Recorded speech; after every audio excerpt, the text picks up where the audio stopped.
I am Kung Chun, a genuine second-generation wealthy heir in Lam Tin. My parents died early, so I lived with my younger sister Lolo in a luxury villa owning supercars and a bank account with over 10 billion dong. It seemed like life would always be full of luxury. Yes, but then cruel fate struck. I was diagnosed with the terminal illness with no cure.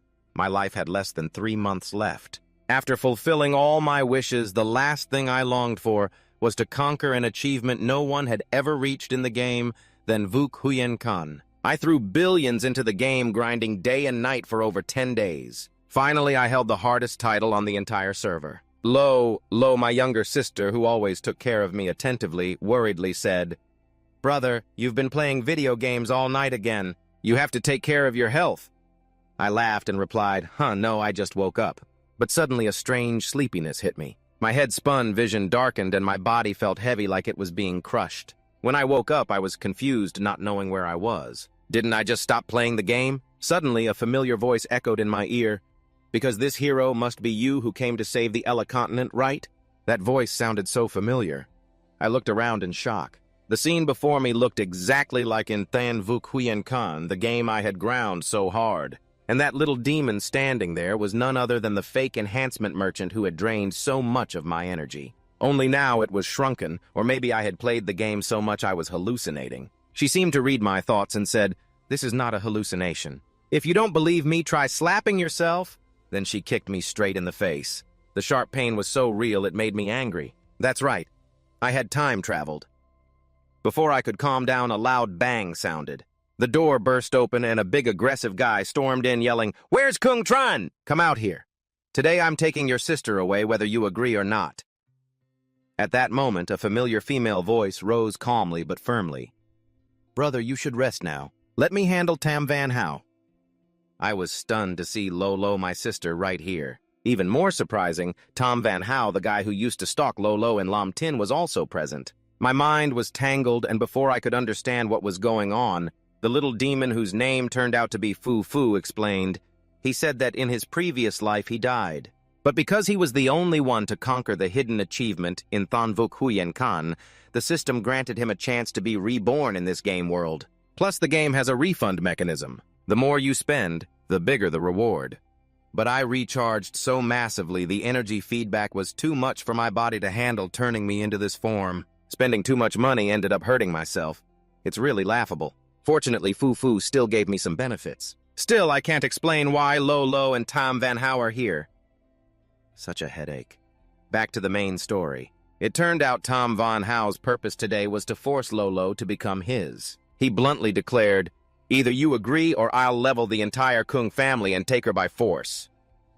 How could someone say such disgusting things? Seeing me silent, he didn't hesitate and immediately threw a punch straight at me. But surprisingly, I wasn't hurt at all. He widened his eyes in shock and said, "Impossible, you can block my punch." I scoffed disdainfully. "Judging by this game's level, you're just a first-level fist master with the golden Keelan armor the little demon gave you. I'm not even scared of levels 1 to 3, so who are you?" Seeing. He couldn't defeat me. He called his henchmen to rush in loudly, threatening. "Do you think I'm joking about destroying the Kung family?" I didn't bother summoning the Fang of Eternal Destruction, a 5th-stage divine weapon. I didn't care if they were NPCs or real people. Today, I'd show these lackeys the power of a grandmaster. Burning money for less than a minute and 30 seconds, I wiped them all out. I recalled the divine weapon back into the system space. Before I could catch my breath, a chubby, curly-haired woman hurried in, scolding sternly, "Take these people outside and clean them up quickly." It turned out she was Aunt Man. Surprisingly, Aunt Man was here too. She stepped closer with clear bandages still on her hands and face. Her eyes showed worry as she stared at me with emotion. "Young master, we were nearly tricked by Tom Van Hao. If something bad happened to you and the young lady, what would I do?" She choked up, tears streaming down. Seeing us safe and sound, she happily hugged us both and exclaimed, No, it's good that nothing happened." Lolo stood beside her. Her anxious face softly said, "Thum family lost so many people. I'm afraid they won't let this go." Aunt Man nodded in agreement. "That's right, miss. If we don't resist, it's like waiting to die. But young master, the Tem family's people aren't easy to deal with. What strength do you have now?" I thought it over. According to the Divine Realm Illusion System, every profession can level up from trainee to professional elite extraordinary and even higher. Each level up multiplies combat power by several times, sometimes even 10 times. For example, Tom Van Houw is a level 2 martial master, meaning professional rank. As for me, I smiled fiercely at Aunt Man and replied, "Me, I'm below trainee level, just a beginner." Aunt Man's eyes widened in shock. I laughed. That's right, looks can be deceiving. This is the mark of a true newbie. Hearing this, she panicked and hurriedly urged Lolo, "Quick, pack your things, we're leaving right now. I'll stay behind to hold them off and buy time for you two." I smiled gently and placed my hand on her shoulder to reassure her. "Aunt Mon, you don't need to worry. Even though I'm just a beginner, dealing with these second and third tier guys won't be difficult." Then I took out 2 books and handed one to Aunt Man and one to Lolo. Aunt Mon looked up curious and asked, "What kind of treasure is this?" Seeing the cover read, "Divine Realm Illusion Magic," she grimaced. Just looking at the book gives me a headache." My gaze shifted to Lolo. "The book for you is Divine Realm Enchantment Magic. As her brother, I never wanted Lolo to have to learn this kind of enchantment skill, but given the dangerous situation the Kung family is facing, she insisted on contributing." Lolo gripped the book tightly, her eyes resolute. "The Kung family is in danger. I can't always rely on you and Aunt Man. I have to do something too." I gently comforted Lolo. "You don't need to learn too much, just focus on your strengths." The gear given by the system was truly impressive beyond words. Aunt Mon had only practiced a few breaths of the Divine Realm illusion magic, but the effects far surpassed a full day of normal training. The only pity was the stinginess. The entire skill book contained only 1 chapter, and to get the next part I had to level up.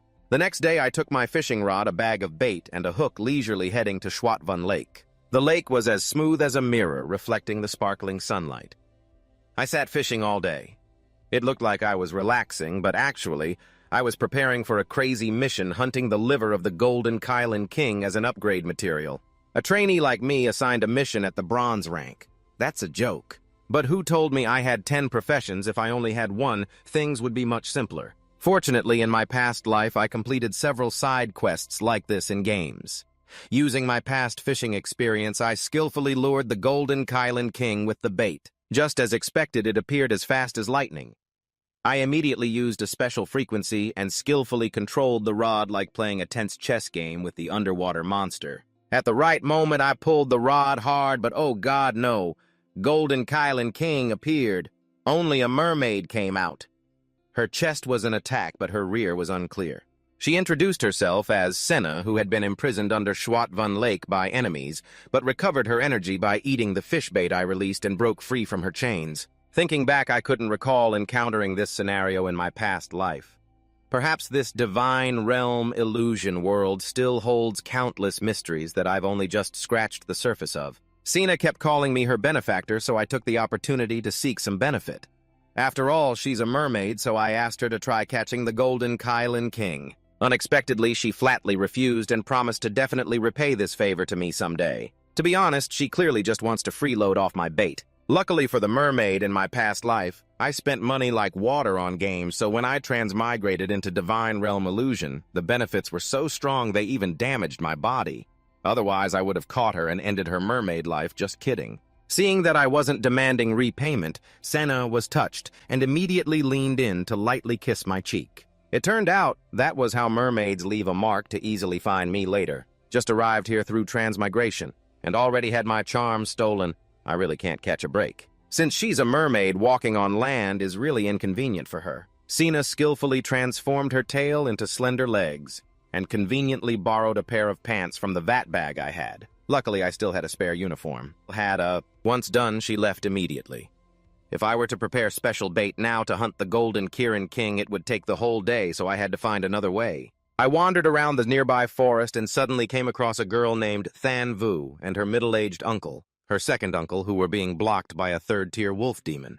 For the two relatives, a third-tier beast demon was an unbeatable threat. Ordinary people would die if faced with it, but this uncle was truly loyal, determined to protect Than Vu, even if it cost him his life. Looking down from above, I muttered, "That dog is pretty big. It would be cool to keep as a pet."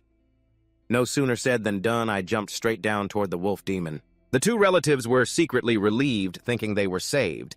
But when they saw I just jumped down without flying or using any skills, they thought I was jumping off a cliff to commit suicide. Taking advantage of the moment, the uncle pulled Than Vu and ran, planning to escape, and later set up a memorial tablet to thank me for saving their lives. Before the uncle could get far, I landed safely without a scratch. The uncle stared wide-eyed, stammering, "Brother, are you okay?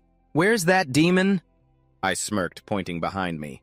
The wolf demon lay motionless, seemingly fainted from fear. In my past life, I knew there was a beast king in this area, but forgot the exact location. I planned to use this wolf to lead the way. When it saw me approach, it still played dead. I snorted. "Playing dead. Then take a punch that knocks you out for real." Hearing that, the wolf demon jumped up happily and invited me to ride on its back. Saying goodbye to Than Vu and her uncle, I rode the wolf demon straight to find the Beast King. After a while, we finally arrived.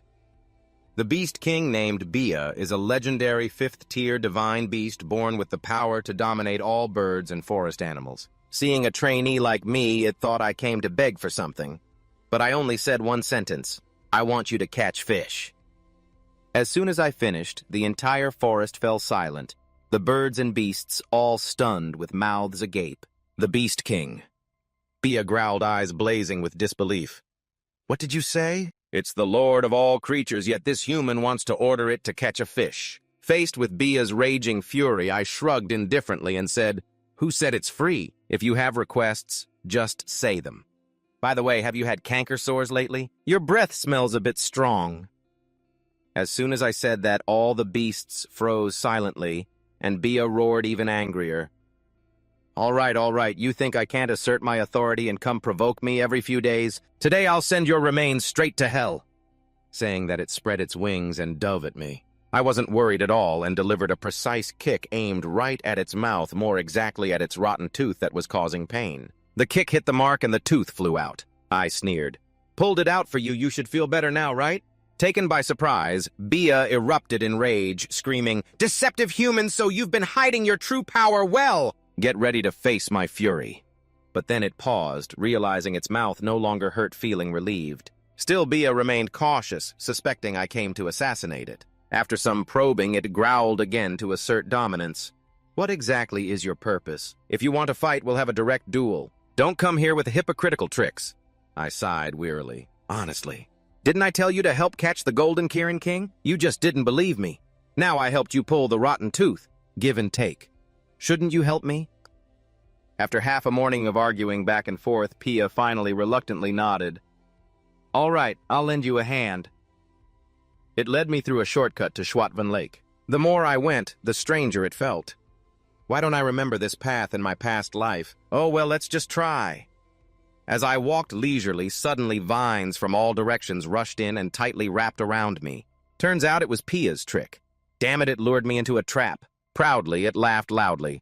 These vines are part of an ancient formation from prehistoric times. Though just remnants, their power is enough to imprison you. If you don't tell the truth about your purpose, you'll be locked here as bait for the insects. I shook my head in exasperation. This wolf just won't get it. In my past life, I played a secondary account as a max-level formation master. I should have enough power to break this formation. I called for a system spell to request a job change. But it's really bad luck. This body has restrictions when changing jobs. Corresponding attributes will significantly decrease. This body still has many complications. I ignored all risks and decided to switch my job to Formation Master. As soon as I switched, a flood of memories rushed into my mind. Formations, depending on whether they focus on offense or defense, can weaken enemies, strengthen allies, control illusions, and even change the rules of the game. But no matter the type of formation, the key point always lies in the formation's core. Destroy the core and the entire structure collapses from the root. The Beast King, Bia, avoided my gaze, surprised and wondering what trick this human was planning. Based on the memories that appeared, I carefully observed and quickly located the formation's core. Without hesitation, I launched a decisive strike. In the blink of an eye, the formation dissolved. But suddenly a flash appeared before me. A small wolf girl appeared. She breathed a sigh of relief and thanked me repeatedly for freeing her. Otherwise, she didn't know how many more hundreds of years she would have been sealed. It turned out I had unintentionally saved her. Mother Bia was stunned, baring her teeth wide like she had met an arch-enemy, but then she suddenly snapped out of it and rushed toward the girl, shouting, "Mom!" Before the joy of reunion, she immediately took a heavy slap from her own mother. It turned out this wolf girl was Garuda, one of the 4 legendary divine beasts of the divine realm illusion, and Baya the Beast King proudly was Garuda's foolish son. Though a legendary divine beast, she had been sealed for hundreds of years. So it was no wonder I had never seen her in the game, only heard a few stories. Powerful but old and weak, her strength declined, and she had offended someone she shouldn't have. That's why she was trapped in the formation. Garuda didn't expect her foolish son to accidentally lead me to rescue her. Knowing she couldn't hide it, she bowed her head and admitted her fault. She immediately took another loving punch from her mother and collapsed to the ground. After dealing with Garuda's son, she joked she would cook his head into soup for me to eat. I chuckled, thinking, why eat him? I still needed his help to catch the Golden Kylan King with the support of that foolish tiger. In less than half a day, he had caught the Golden Kylan King for me. Truly, cat family skills at catching fish are unmatched. No matter which fish in Juat Van Lake, this kid could find it. Absolutely top-notch. My goal this time was just to get the liver of the Golden Kylan King, and the fish in front of me was enough to complete it. After obtaining the upgrade material, I didn't hesitate, and immediately used it more precisely, swallowed the Golden Kylan King's liver whole. Oh my god, that disgusting taste was truly haunting. Finished? I said goodbye to Garuda and her son, planning never to meet again, but Garuda wanted to keep in touch generously, saying if I ever needed anything, just call and she would appear. I just mumbled, not paying attention, and walked away into the distance. Behind me, the mother and son whispered quietly. Bah, the son curled his lip. Mom, why do you have to be so respectful to that human? If you fight with all your might, you might not even lose, let alone Mom at her peak in period 4. Garuda glanced at her son with sharp eyes, realizing I was just a genuine first-stage human, not hiding my strength at all. But with such terrifying power at a low level, she believed that sooner or later I would surpass them. So Garuda bet on my potential, hoping I would help them in the future. My scene shifted to a bustling town where I stopped at a shop intending to buy a few spirit stones. Unexpectedly, just a few stones cost 7,200 me coins. Seeing me hesitate, the shop owner frowned and shouted, "No money, no money." Then get out. He flatly kicked me out and glared after me. What a waste of time, I thought. If I'd known the materials were so expensive, I would have brought more money. Suddenly, I remembered after swallowing the Golden Kylan King's liver, I still had 3 production spirit stones. 3 refined spirit stones and 1 sacred spirit stone. But the system forced me to eat raw monkey meat too. It was really miserable beyond words. Leaving the spirit stone shop, I strolled leisurely, looking around in every direction. Suddenly, a booth caught everyone's attention. The signboard read fortune telling, calculating the past and predicting the future. 3x1 days only for those with fate. The booth owner was the girl named Vita, with a charming face, full chest, slim waist, and firm hips. She declared she only tells fortunes for those with fate, but if someone has enough sincerity, that is also destiny. I opened my eyes wide, thinking to myself, isn't fortune-telling an interesting path? At C6, among the bustling crowd, I rested my chin on my hand, sitting behind a table with the words, fortune-telling. Smiling confidently and loudly proclaiming, fortune-telling here, no tricks, no lies. Adults and children passing by stopped to try once. The loud shout made Rita at the booth opposite unable to ignore. She stepped forward, slammed her hand on the table, eyes blazing with annoyance. I looked up and caught Rita's arrogant gaze. She shouted fiercely, "Are you trying to steal my customers?" I smiled provocatively without hesitation. "Not at all. I see you only tell fortunes for those with fate. But I'm more generous, anyone can try." Rita curled her lip, leaning close, her voice cold. "That will ruin the rules. I don't like it. How about we compete? Winner stays here, loser leaves. Stakes are our honor." She reached out to stroke her chin. "I propose the winner stays here, the loser voluntarily withdraws." Hearing that, I scratched my head and chuckled dryly. The honor of a fortune teller, huh? I don't really have that. But then a sly glint appeared in my eyes. Since I'm short on money, I agreed. Rita beamed, having achieved her goal. All right, then. The judge for the contest was Fu. The first fortune-telling match on Vin Tai Street officially began. Fu hovered in the air, loudly asking the first question, "What color is the shirt of the next person crossing the intersection?" Rita answered immediately, without hesitation, "Purple." I was not slow either, guessing yellow. At that moment, a girl appeared at the intersection wearing a purple outfit embroidered with bright yellow patterns. "Oh ho, both are right. Rita's voice was low but urgent. I won't be wrong on the next question. A couple posed and twisted foo-foo asked the second question. What color is the hair of the next person crossing the intersection? Rita confidently answered, short hair. I immediately guessed bald. Right after Foo-Foo flew over mischievously and pulled off the wig of the man just passing by. Well, in this situation, you can't say who was wrong. She turned around, chest out, placed both hands on the table, and declared the last question to decide the winner. Predict the weather from now until evening. Rita pondered for a moment, then slowly guessed, clear skies, no clouds. I immediately denied it, looking up firmly. That's wrong, there will be heavy rain pouring down. Rita widened her eyes in disbelief, asked again, how is that possible? The passage was revised as requested. Thunder roared, raindrops fell lightly, then grew heavier just as I predicted. The streets gradually emptied, the atmosphere around the fortune-telling table froze, only the continuous heavy rain remained. Beside me, Rita bowed her head, mumbling, I can't believe it, I lost. I smiled slightly, glanced at Foo-Foo meaningfully, and ran my hand through my hair to conceal a crafty look. After all, my senior-level astrologer title wasn't earned for nothing. The system displayed my current job info, level 1 advanced astrologer, far beyond an ordinary fortune teller. Through the stars, I can predict fate accurately, even borrow the power of the cosmos to change the weather. No wonder Foo-Foo deliberately chose a weather question. She leaned in, whispering, Tap Nukaka without Foo-Foo, what would you do? On the other side, Rita spoke softly. Since I lost, I have to accept it. I won't show up on this street again. After saying that, she handed me the fortune-telling orb, smiling in a way that didn't look like a loser at all. You can keep these too, I asked happily. Is there something this good? Unexpectedly, she priced it at 5,000 so-me. I broke out in sweat, shouting, I have to pay. Then immediately put on a pitiful face. What am I supposed to do? Seeing the fortune-telling fail, I probably need to find another career. Anyway, I can still use these things. I didn't soften at all. I took out 2 gold coins. At most, I'll pay 2,000 so-me. Rita was thrilled like it was harvest season, grabbing the money that much. Then she stroked her hair thoughtfully. Suddenly, she stepped forward and lightly kissed my nose. Seeing I didn't react, Rita immediately gave me a French kiss. This is the reward for the winner. Her master smiled with satisfaction and walked away, teasing my master as he left. After cooking, the porridge led the female disciple into the secret room to teach the divination techniques. I blushed and felt itchy.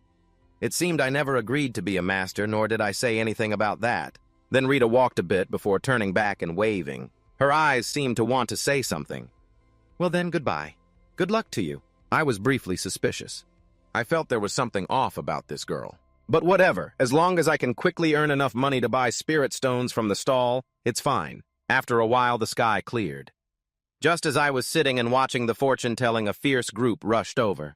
The leader pointed at me and shouted loudly, Surround this fraudulent fortune-teller for me. My face darkened. Frowning, I replied, Are you sure you have the right person? The leader, named Fett, began to explain. It turned out that a week ago, Rita came here to show off a bit of her power, immediately catching the attention of Lord Proro. He, on behalf of the Lord, paid a large deposit to Rita, hoping she would handle a certain matter. But after receiving the money, Rita said the matter was too difficult and needed her master to come. Fett slammed his hand on the table angrily and shouted, Now she's disappeared and Lord Proro's situation is getting worse. I asked blankly, So what do you want me to do? I calmly replied, Then you should go find her master. Why surround me?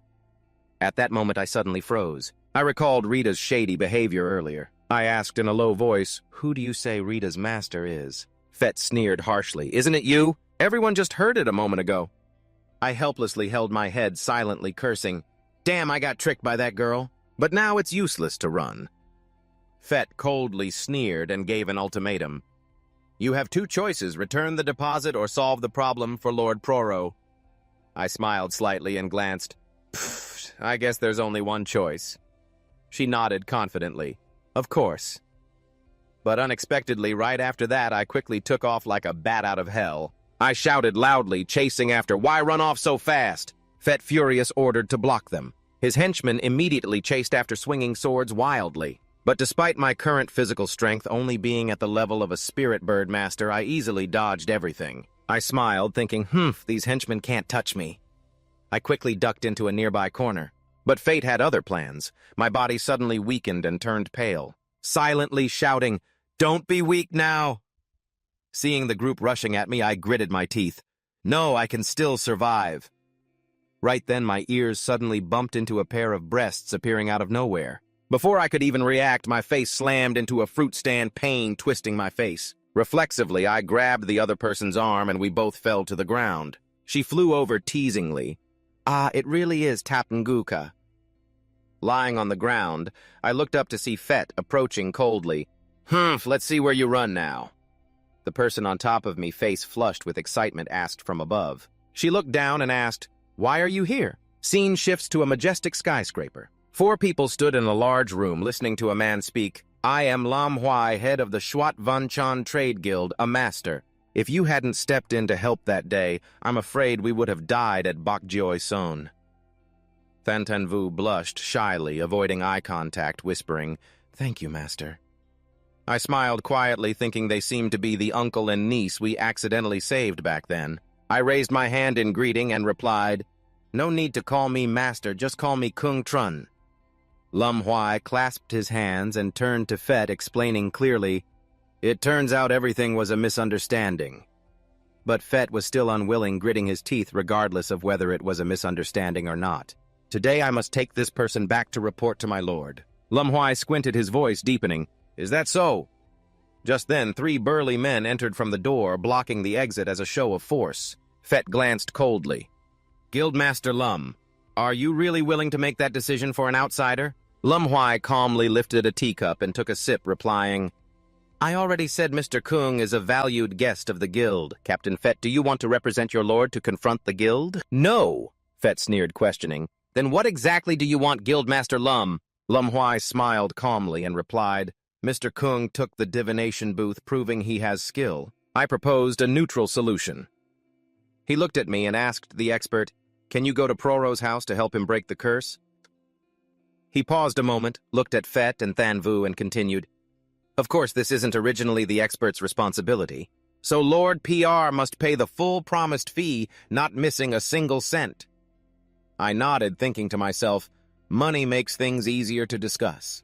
I will go check it out. That evening, the whole group arrived at a magnificent castle. The master led me in and introduced Lord Proro. "You have been brought here." Proro sat on a high chair looking down and ordered him to step forward. The master turned to me and instructed, "You must promise that no matter what you see next, not a word must be revealed outside." I wiped sweat nervously and asked, "What exactly is so mysterious about this?" Vet glanced cautiously at Proro's unusually large belly and stammered, "Our lord!" I was stunned, my face twisted in disbelief, shouting inside, "Ah, she's pregnant! That big and round like that?" I looked at Proro and yelled, "Who is cruel enough to put someone in this state?" Inside the magnificent castle, Proro looked down from his high chair and explained, "I look like this because there is an evil spirit disturbing our house." I frowned and thought, an evil spirit, no wonder they called me here. A fortune teller not only reads fate, but also exorcises spirits, wards off disasters, heals illnesses, and saves people. At that moment, a boy ran over anxiously, asking, "Father, will you be okay?" Proro smiled kindly and patted the boy's head. "Don't worry." The boy looked up with tearful eyes at me. "My little brother is gone. I don't want anything to happen to you, too." The touching father-son scene softened me and almost made me cry. Proro hugged the boy, choked up. "This is the child I adopted. If something happens to me, I don't know what will become of them." I was speechless and cut off the emotional moment. "Stop the sobbing act, just tell me where the evil spirit is." The scene shifted to a wild, mountainous area in front of a dark cave. 2 silhouettes quietly appeared. The unknown man holding a torch and leading the way said, "Lord PR to ensure the exorcism. We have invited 3 famous masters from a neighboring country. You just need to stand by and assist. Rest assured the reward will be more than fair." I looked at the scene in front of me, grimacing in disgust. Playing with fire in such a closed cave. Aren't you afraid of carbon monoxide poisoning? I turned to the cave entrance and took a deep breath. "Ah, that's much better." The 3 masters heard the noise, turned around, and shouted, "Who are you to cause trouble and disrupt my exorcism? Can you take responsibility for that?" Vet sweat nervously and awkwardly explained, "These 3 masters are our helpers we found recently. They will assist you in exorcising the spirit." The three masters' apprentice arrogantly glanced at me, snorting, "Just stand by. For this type of evil spirit, my master alone is enough." I shrugged, not caring. "Suit yourselves. Just pay me." The three masters turned back to the formation, lips moving as they chanted. A brilliant holy cross appeared behind them, gradually revealing a huge golden mirror. The apprentice excitedly exclaimed, "The holy cross really lives up to master's reputation. Such a high rank, yet he can control it." The three masters arrogantly pointed their wands forward and declared, "It's just an evil spirit. Prepare to die."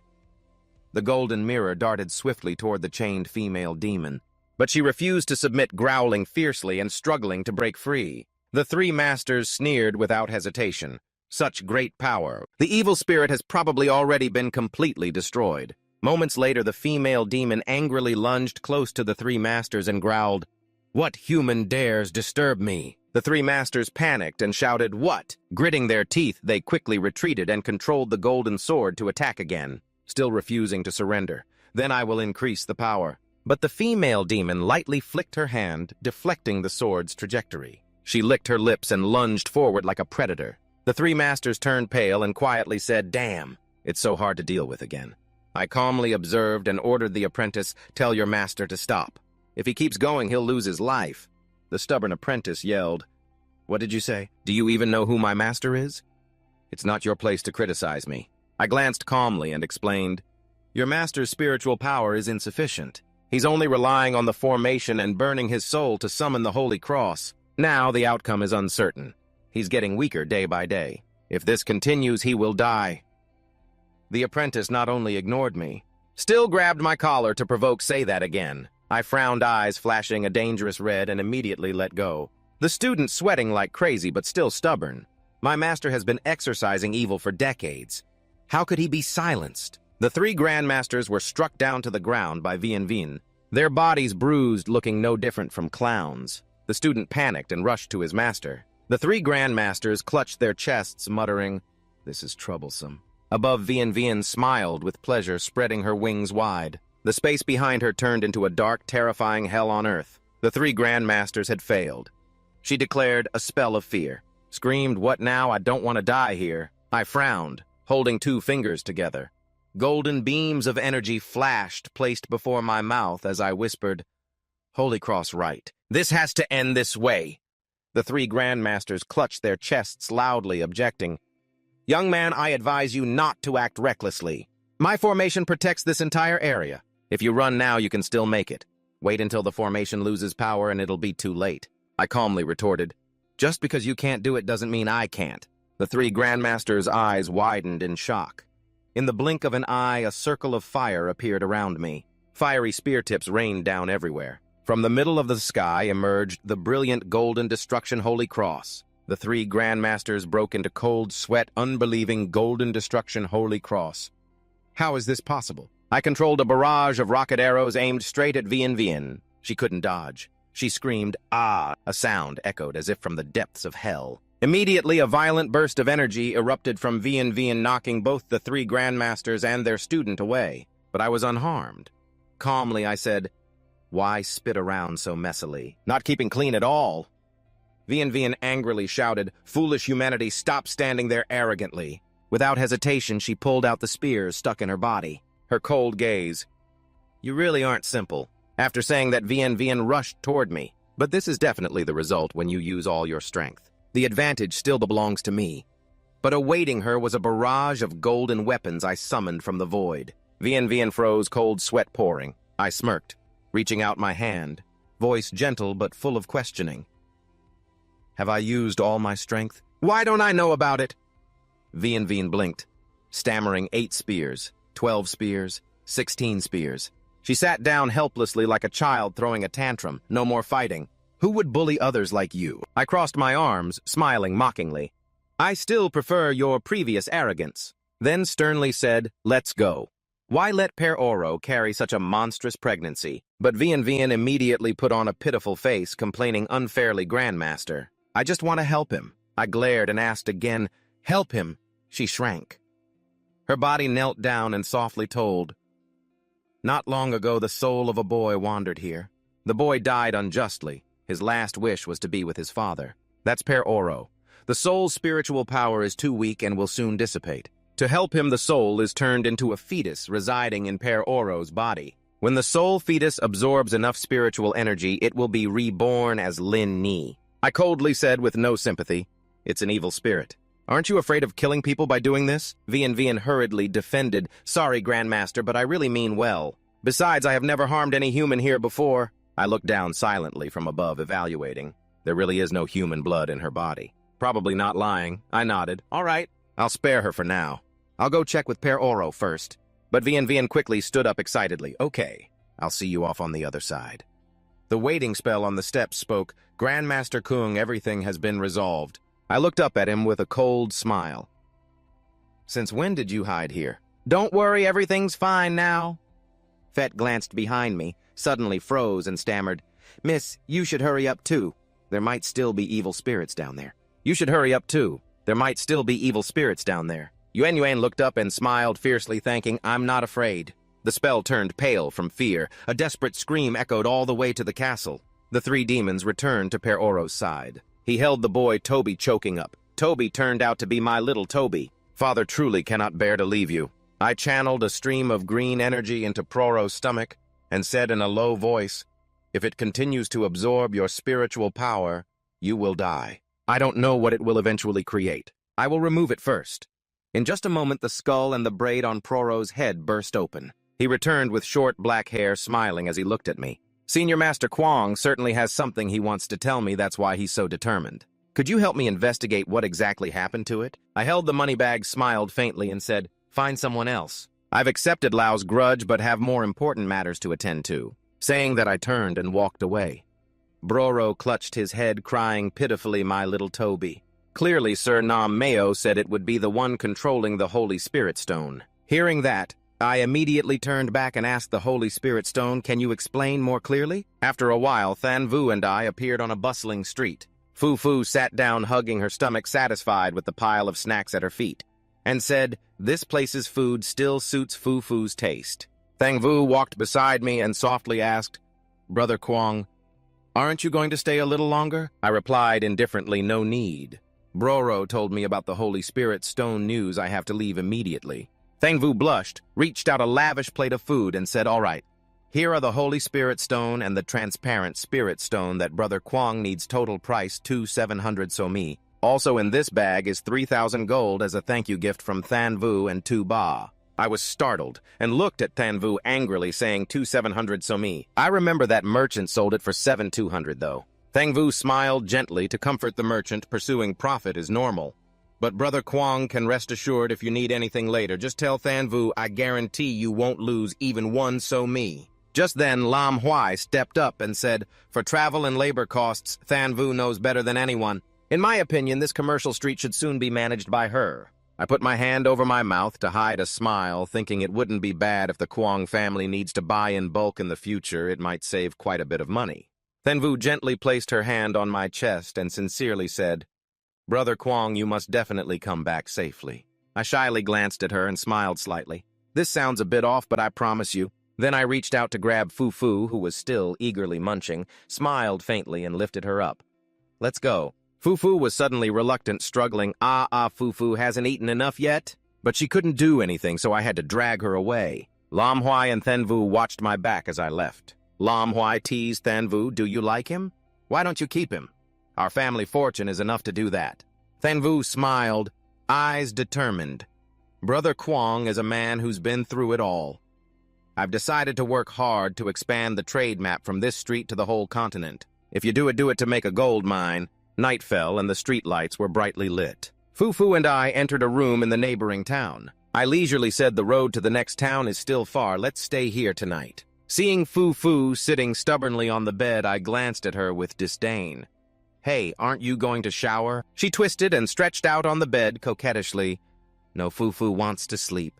I didn't bother looking, muttering I just remembered why the room feels so cold. Walking over to the wardrobe, I opened it, and was surprised to see Yuan inside wearing a maid outfit, looking at me urgently. "Do you need room service?" "Need room? It's free." I didn't say a word, slammed the wardrobe door, turned back, and looked at Yuan. "If you want to shower, I can help with that too." Sighing, I helplessly turned my back, not expecting Yuen to silently appear behind me. Annoyed, I shouted at her to get out immediately. Yuen sulkily muttered, "Is this really necessary?" Just as she was complaining, she suddenly startled when a guy appeared beside him, clearly well prepared. Seeing a beautiful girl, his eyes lit up, showing a greedy expression. "My lady needs service, so why don't I come here?" Who would have thought Vian's face would transform into something terrifying, like she wanted to devour that guy alive? Frightened, he screamed loudly and ran away, tail between his legs. The passers-by looked confused, staring at Vian. Where did this ghost come from? What's going on? Hearing the noise, I hurriedly opened the door and called out, "Come in quickly!" Vian stepped in, smiling with satisfaction. Very brutal, but I like it. Both of us went into the room and closed the door. I asked coldly, "Speak up. Why are you clinging to me?" The space suddenly fell silent, only the loud snoring of Fu remained. Vian sighed and said this matter must start from my origins. She moved her lips and told me that my name is Vian, once an innocent girl, but forced to preserve my chastity, I had to take my own life. I didn't want to hear long stories, lightly patted her head and reminded her to keep it brief. Vian had to be honest. Fine, I want to recreate a body that is only alive by the soul. I really can't endure it, so I hope the master will help me. I frowned. You want me to help? She nodded without hesitation. If you agree to intervene. Later, Vian will belong to you. I coldly and bluntly refused. That's a no. Even if I have the secret astrology technique, I can only reach the 4th level. But as you see, currently I'm only a 1st-level novice. Vian looked puzzled and repeated 1st level. Just then Fu grumbled while carrying me on the bed. Vian, confused, stepped closer and asked, "Really only 1st level, but can suppress me from resisting?" She suddenly knelt down with a determined tone. "I believe the master will definitely advance to the 4th level. I am willing to entrust my soul to the master right now." I narrowed my eyes coldly. "Entrusting your soul to me means your life and death is decided by me." "Yes." Vian immediately knelt, showing submission, and declared firmly, "Without this determination, how would the master help me, right?" I reached out to catch the purple orb floating before me, gently spinning it, then compromised. "All right, I agree. When I reach the 4th level, I will help you recreate your body." Vian softly called me master. I winked at her, but she also had to promise me a request. Vian tilted her head and nodded immediately. "I understand." But then she started to take off her clothes. I coldly questioned, "Why are you undressing?" She excitedly answered, "Master Vian hasn't experienced the living world, and even as a soul, I will bring you different experiences." I helplessly held my forehead and explained, "I've been out so long, the Tem family must have some movement. Also, from now on, call you 2V. Vian repeated confusedly, 2V. I lowered my eyes coldly and ordered her to leave tonight to go to the Kung family in the northern town. "That's right, don't scare my family." She stepped closer, sincerely. "Serving the master is part of the job. I will complete every task with dedication." Seeing her so serious, I was a bit embarrassed. "I told you don't need to do that." But Vian ignored me and pushed me down onto the bed. Who would have thought she pushed down Fu, who was sound asleep? Fu jumped up, shouting, "Don't disturb Fu's sleep. I won't forgive anyone." Vian panicked and quickly yelled, "Sorry!" Scene changes to a clear day with white clouds. I put my hands in my pockets and strolled down the street, pulling out a map, mumbling, "Who can understand this Proro map anyway?" Just then a guy appeared in front, flirting with a girl. He glanced flirtatiously. "Hello, I'm 33 years old, live in the northeast area, unmarried. I don't smoke or drink, only taste a little." He held the shy girl's hand and continued, "Tina, can you tell me about your situation?" I stood watching, wondering if I should ask him a bit. Meanwhile, Fu grabbed my shirt, whining and demanding I want to eat that. I coldly replied without looking, "First find the Holy Spirit stone, then we'll talk." Fu angrily pulled my hair and bit my head, shouting, "No, must eat first." Fu is still in the growing phase. Over there, Tina spoke gently, replying to the guy, "Erna, I usually like singing and watching plays." "I wonder what hobbies you have, Erna." The guy smiled with a perverted look in his eyes, thinking, "Of course I like these hands. Just the thought of possessing it excites me endlessly." But he only grunted, "Me, huh?" I looked at the scene and shook my head in exasperation. Pursuing a girl but being disturbed by a little demon must be really annoying. Let someone else ask, then. But just then, Ona suddenly glanced at me with a suspicious look. What was that pressure just now? He held Tina tightly in his arms, his expression darkening as he thought. That strong and strange pressure completely enveloped me. If it weren't for when it left, I wouldn't have even noticed. I didn't bother paying attention. Grabbing Fufu's shirt firmly with one hand, I decisively dragged him away without looking back. Seeing that, Ona quickly turned to Tina and said, "Sorry, I have to go now." Tina hesitated, calling out, "Follow him, huh?" In another place, the scene changed. I leaned under the tree looking at Fufu, who was now satisfied and happily shouted, "Got some delicious glutinous rice cakes." I sighed helplessly. I really don't know what to bring when hitting the road. Suddenly a voice rang out from behind. "Sorry to bother you for a moment." In front of me and Fufu, a man suddenly appeared and spoke. "May I ask, did you just look at me?" I froze silently, guessing this guy must have had a matchmaking fail and now wants to blame someone else to regain composure. I stepped forward and replied, "I was going to ask for directions, but now I don't need to."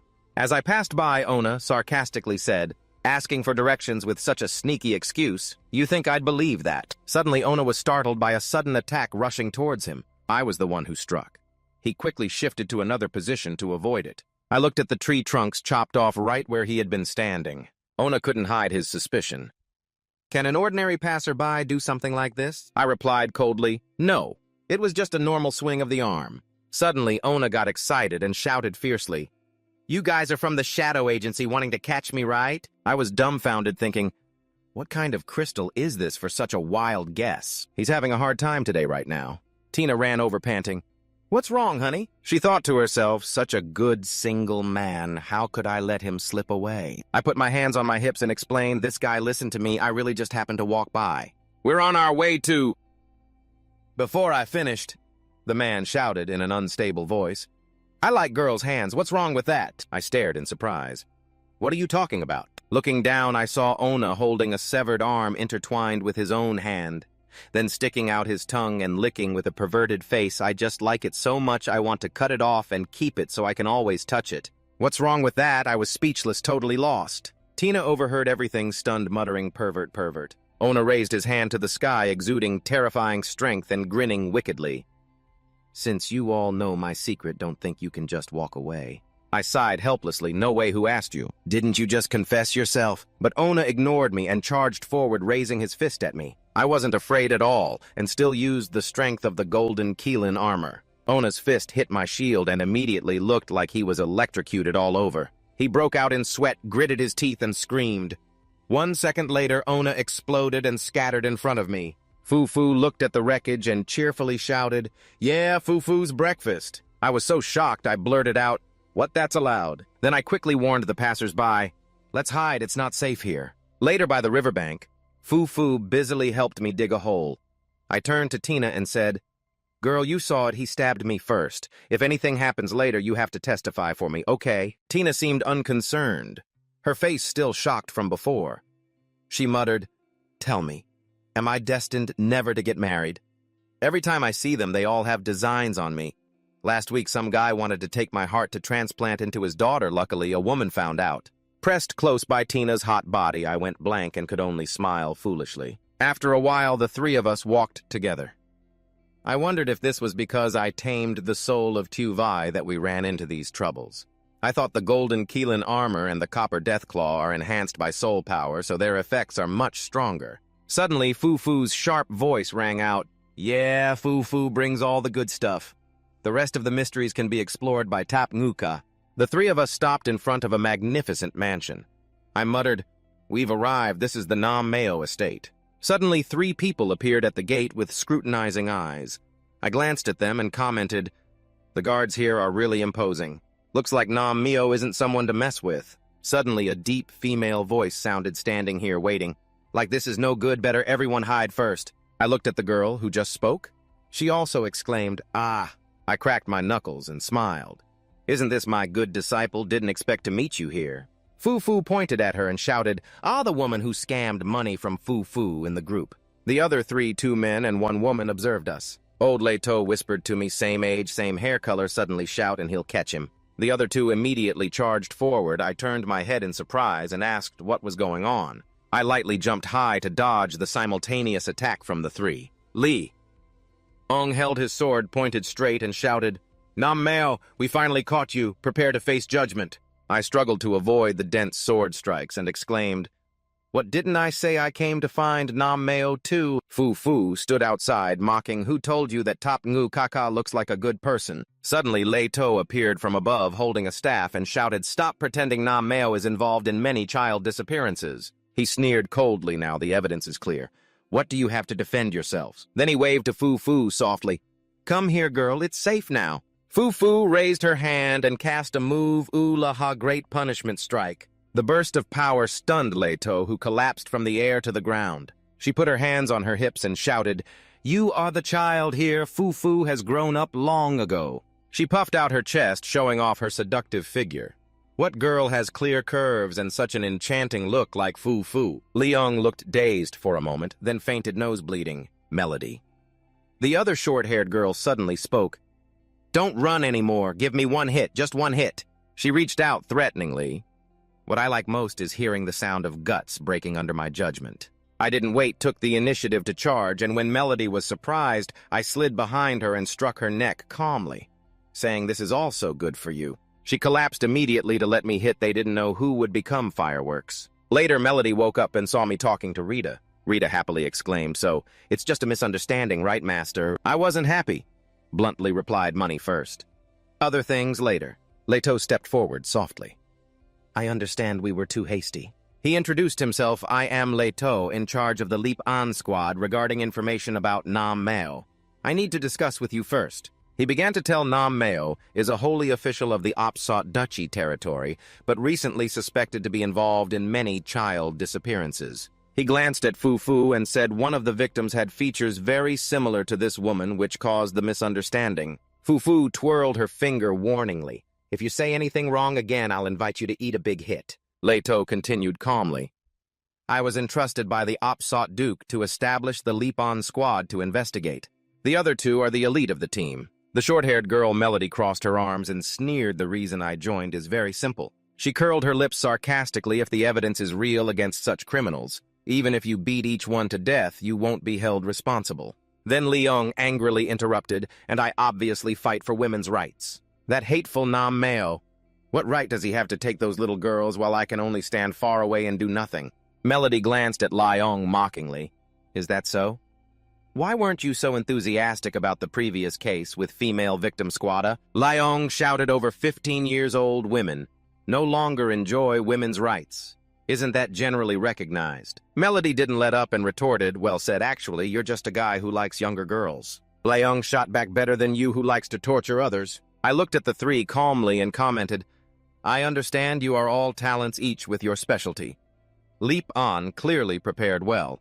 I shrugged, but I'm not interested in these matters. I only heard from Proro that there is a Holy Spirit stone here. Lei To smiled and asked if Nam Meo appears. Can you help? I understand Lam just now proved your martial arts. The two Leong crossed their arms and added, that's right, even I lost without fighting. Melody shouted, you only look at little Fu Fu's body and get so excited you faint. What a pervert. I shrugged and replied, if what you say is true, then fine. Li Tu, decisively good, let's go investigate together. The five of us entered the magnificent castle. Then I turned to Rita and asked, so our matter still isn't resolved, right? Rita stepped forward and took my arm sweetly. They just wanted to invite you here with a little trick. Great astrologer, she whispered in my ear. Anyway, that fat guy Proro didn't have any problems, right? I frowned. You know? Rita smiled and replied, of course I've already checked his horoscope. She placed her hand on her cheek and stuck out her tongue cutely. Although he lost to the master if talking about humility, Louis Ta's skill is truly excellent in every aspect. I wasn't moved at all. Coldly, I said, wait. When we get the Holy Spirit stone, the compensation must not be short a single penny. Rita frowned in dissatisfaction. After a while, the group stopped in front of a dark cave entrance and proceeded inside. Suddenly, Melody spoke. It sounds like there's some noise up ahead. Suddenly, Leong shouted loudly. They're up ahead. Before their eyes, a girl imprisoned on red jade rocks was sobbing uncontrollably. Melody doubted. Is she the girl Nam Meo imprisoned? Leong cut in. The little girl in trouble doesn't need to cry anymore. He stepped forward exuberantly. Come here under my big strong shield is heaven for all ladies. But the girl's body suddenly grew crystal stones. Pretending to be weak, then she revealed her true terrifying form. Everyone was stunned. Leong panicked as she rushed to climb on him. What is this thing? Melody raised her fist and charged. Fool, do you want to die? But her punch was blocked by the crystal stones. Shards flew back, attacking her, making her scream. Suddenly, the girl was hit in the chest. Leto timely intervened, shouting, "It's the blood spirit demon! Hurry, Leong, or we'll all die!" But Leong hesitated. How can I lay hands on such a young girl? Just as the girl blocked Leto's staff and lunged to grab him, suddenly a blazing red blade swept across, cutting her arm and body. The one who struck was me. Pieces of the girl's body fell with a thud to the ground. I stood up, turned my head, and asked Leto, "Surely I didn't make a mistake, right?" He hurriedly replied, "No, you truly live up to your reputation, otherwise the consequences would be unpredictable." Leto knelt down to observe the crystal stones and analyze them. Indeed, they were a type of dark magic. He looked up puzzled, but why? Suddenly, he stood up and declared, "My lord, I have a bold hypothesis." The group entered a room full of books and documents. Leto said, "Looks like this is a documentation room." He flipped through a book in a low voice. Nam Mio might be connected to Morez, the envoy of the Talent Legion from a few years ago. I was surprised. The envoy of the Talent Legion, Rita continued. He holds the evil technique that uses life force to transform Holy Spirit stones into blood. Spirit stones enhancing his own power. She added coldly, "Under his command, over 100,000 people on the Era continent have been slaughtered." Rita narrated in a deep voice. According to legend, 25 years ago, Morez alone faced the alliance of the Crusader Imperial Army. He killed a general, then disappeared without a trace. Leto nodded lightly but heavily. Indeed, no mistake there. He flipped the book he was reading and said, "This document shows their dark magic has been improved, using a more suitable organism to transform the spirit stones more effectively. I guess if I'm not wrong, these organisms are probably all children." Leto nodded in confirmation, his eyes darkened. Melody approached a cabinet and remarked, "This cabinet is very carefully guarded." Leto decisively said, "If it's really related to Morez, I'm afraid we have to retreat immediately." His voice serious. "The one who wields the dark magic isn't an opponent we can handle." I stepped forward and flung open the cabinet door nonchalantly. Whether saint or monster, we'll know right away. At that moment, I was stunned. Leto exclaimed, "It's Morez, it's definitely him." Looking at the glass jars filled with human hands inside, Leto's voice trembled. That guy liked collecting hands, regardless of male or female. Anyone he caught was brutally killed, only their hands were missing. He was briefly terrified. Turns out Morez, who had disappeared, disguised himself as Nam Mio living among us. He turned to me urgently. "No, sir, we must retreat immediately." I turned my head and asked, "So, has anyone ever met Morez, or rather Nam Mio?" Leto hesitated. "You mean?" I scratched my head sheepishly. "There's a chance I know where this person is." After a moment, all 5 of us returned to the original pit. I looked down at the body. Ona asked Leto, "Is that him?" He hesitated, then confirmed 25 years ago this man's paintings were pasted all over the kingdom. It couldn't be anyone else. He wondered, "May I ask how you know Morez's corpse is here?" I smirked and explained, "We had a little conflict. He hit us with a bang and then disappeared." Leto doubted a bang. I nodded to confirm yeah. Back at the castle, everyone gathered around the dining table. The atmosphere was still heavy. I asked Rita, "The Holy Spirit stones all belong to me." Foo-foo. She interrupted skeptically. "Why would I believe you're that kind-hearted?" Suddenly, an information board appeared. Important item acquired. Holy Spirit stones. I held the stone shimmering with pale colors and said, "The item is real." Rita smiled sweetly. "Don't worry, Master. Please accept this small token from your disciple." Leto interjected respectfully. "Sir, you not only saved us, but also freed countless families in the Northern Kingdom." He affirmed, "These Holy Spirit stones given to you are still far too few." I didn't refuse and nodded. "That's right. They originally belonged to me." Turning to Rita, "But you still owe me compensation." Suddenly, Rita jumped up onto the windowsill as fast as lightning dashed outside and waved up from below. "Sorry, Master, I just remembered there's a donkey waiting for me in the east. See you later." I shook my head and muttered, "She runs fast too." Then I turned back to the room and told Leto, "Let's return to report once Nam Meo's identity is confirmed. The association will contact you to award the prize." He asked, "Do you have any requests?" Lee Ong fell back, tears streaming. "How could it be? How could it be?" Melody walked away coldly, dropping a line, "I'm leaving." Foo-Foo blushed red. surprised, looking at the food in front of her, exclaiming, "Then all of this belongs to Fu-Fu?" I was speechless, resting my chin on my hand and frowning. Suddenly, several girls appeared outside the castle and entered the room. The leader with the crown is Miss Teo Kung Trun, right? "I am Hwaian, a local security officer," she declared seriously. "According to information we have, you're suspected of involvement in a murder case." I was confused. Murder, Hwaian explained. 2 hours ago, Miss Tina was murdered in the dense forest on the eastern outskirts. Her heart was cut out. Witnesses say you were the last person to see her. I briefly recalled Tina's words last week. A guy wanted to take my heart to transplant into his daughter. Luckily, a woman discovered it. I wondered silently, can't escape after all. I shook my head and answered. During that time, I was with people from Lipan. You are familiar with them and can verify. A follower accompanying Hwaian snapped, "Told you to go verify what's with all the talking." Hwaian raised her hand to stop him coldly. "Lipan is just a civilian organization. I'm a central security officer under the Empire's Secret Service. Don't confuse these two matters." I stood up and declared firmly, "I absolutely will not cooperate." I said, "No, I'm not involved and don't have time to waste on you." Thinking silently, "Can you stop me?" Suddenly, my body felt light and I flew up. I wondered, why am I flying like this? Before I could understand, Hwaian grabbed the collar and my whole body down. She shouted loudly, "The one I'm watching." A strong throw prevented me from escaping. My face turned pale in shock. How did she do that? Hwaian stood arrogantly above, looking down. "Right now, I suspect you are involved in murder and disrupting public order." She added coldly, "Also the crime of hooliganism, you are under arrest." Shortly after the group moved to another room, I was tied in a corner. Hwaian smiled at me but still refused to speak.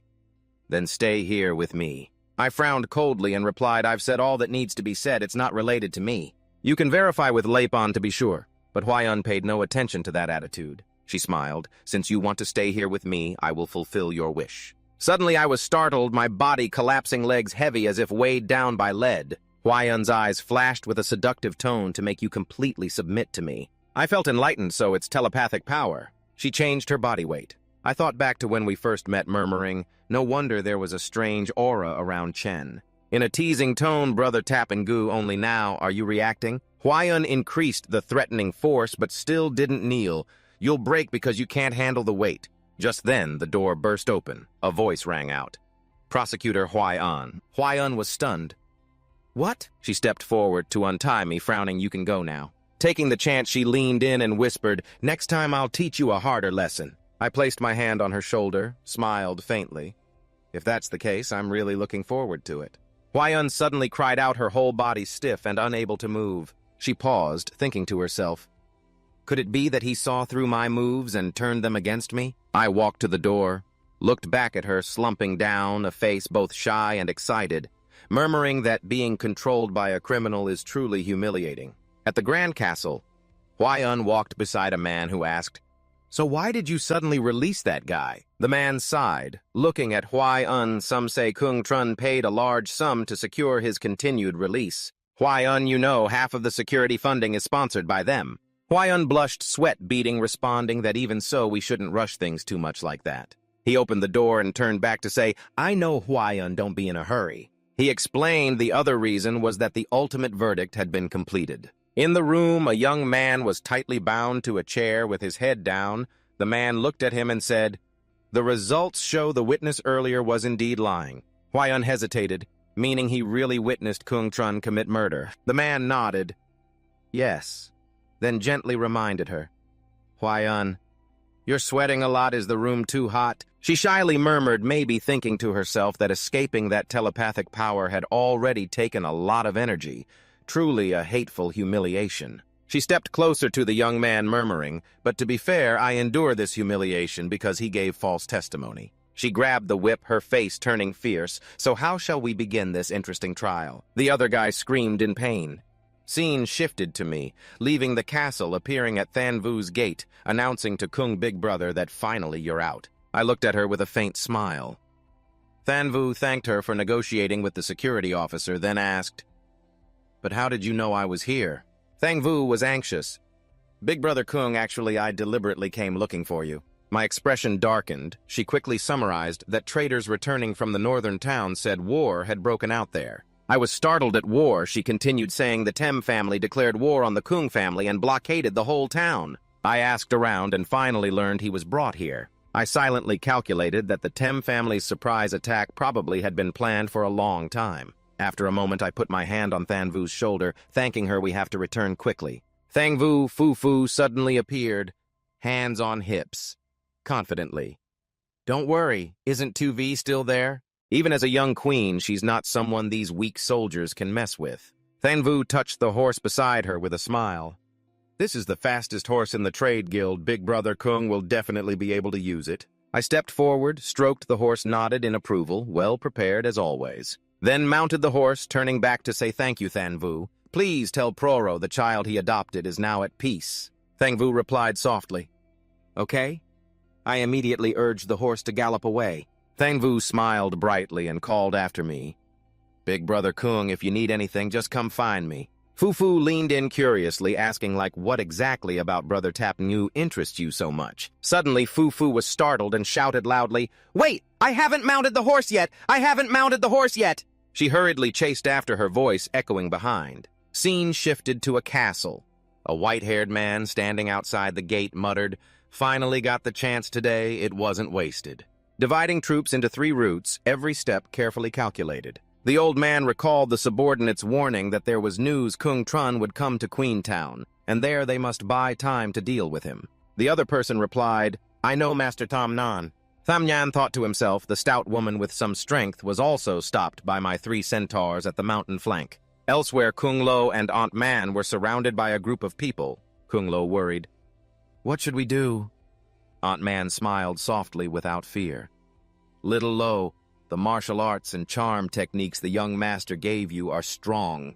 Today is the time to test those people. Hearing this, someone sneered, What she knows, charm techniques. The young girl tried to mesmerize me. If you succeed, I'll keep you as my concubine. The obscene words made Kung Lo cold, her sharp eyes calculating something. On Tam Nhan's side, the old man faced about 10 people with a hoarse voice. The remaining forces of the Kung family are trapped here. Even a fly can't escape. Wait for reinforcements. I will eliminate them all at once. Near the forest by the Red Castle, a red-haired girl appeared. She glanced disdainfully at the men lying on the ground, muttering that their combat power was nothing special. With such strength, they dared to attack the master. She smirked. But it's still daytime. If it lasts until night, I'll wipe them all out in one strike. The red-haired girl's eyes blazed like blood, exuding a terrifying aura. She smirked faintly to save some energy. Suddenly, a strange feeling hit her. She startled, turned sharply, and muttered, No, that's not right. An invisible force surrounded her, astonishing her. A strong presence was approaching, far stronger than these people. Could that be the real enemy of the master? She crouched down, then sprang up strongly. Vian Vian looked towards the castle from afar with cold eyes. That was definitely the place. Her expression turned fierce as she muttered she had to land a fatal blow on the opponent. She opened her mouth wide. Huge red and black whirlpools appeared, screaming terribly as they rushed forward. A violent explosion rang out. So who was Uncle confused by the noise? He looked up and saw Tam Nhan hovering in the air, thinking, So Tam really invited such a master? Tham Nhan laughed loudly, proud. It seems this is the reinforcements for that person. He looked down at the people below and declared, Senior of the Tem family still has face. The reinforcements sent by the Vohaling army are indeed formidable. Uncle was speechless, standing stunned without a word. After the explosion, the smoke gradually cleared. Vian Vian looked around, wondering why the aura hadn't disappeared. From the smoke, Bia's face appeared, yelling, Damn it, that hurt like hell! You damn evil spirits are too despicable, always attacking from behind! Vian Vian looked down on him, ignoring him. I thought something serious, but it's just a big cat. Bia roared madly. Shut up, I am a tiger! She sneered. They say cats have 9 lives. I wonder how many you lost just now. Bia refused to back down and provoked, Then come at me and see. Vian Vian immediately unleashed a terrifying scream. Bia quickly spat out a burst of energy, rushing forward. Their clash caused an earth-shaking explosion. Tham Nhan was amazed. There are still masters here. Could it be the Ling army sent more than one person? Vian Vian and Bia still hadn't stopped continuing their fierce chase and fight without yielding. Tham Nhan urgently shouted, Stop fighting, both of you, stop! Bia froze and growled loudly. What do you want to do? Thamnyan said sternly. Between you two, who is the reinforcer of the Voha Ling army, the destruction of the Kung family cannot be delayed. Please follow me and act quickly. Vian and Bia were stunned after hearing this. The Voha Ling army is destroying the Kung family.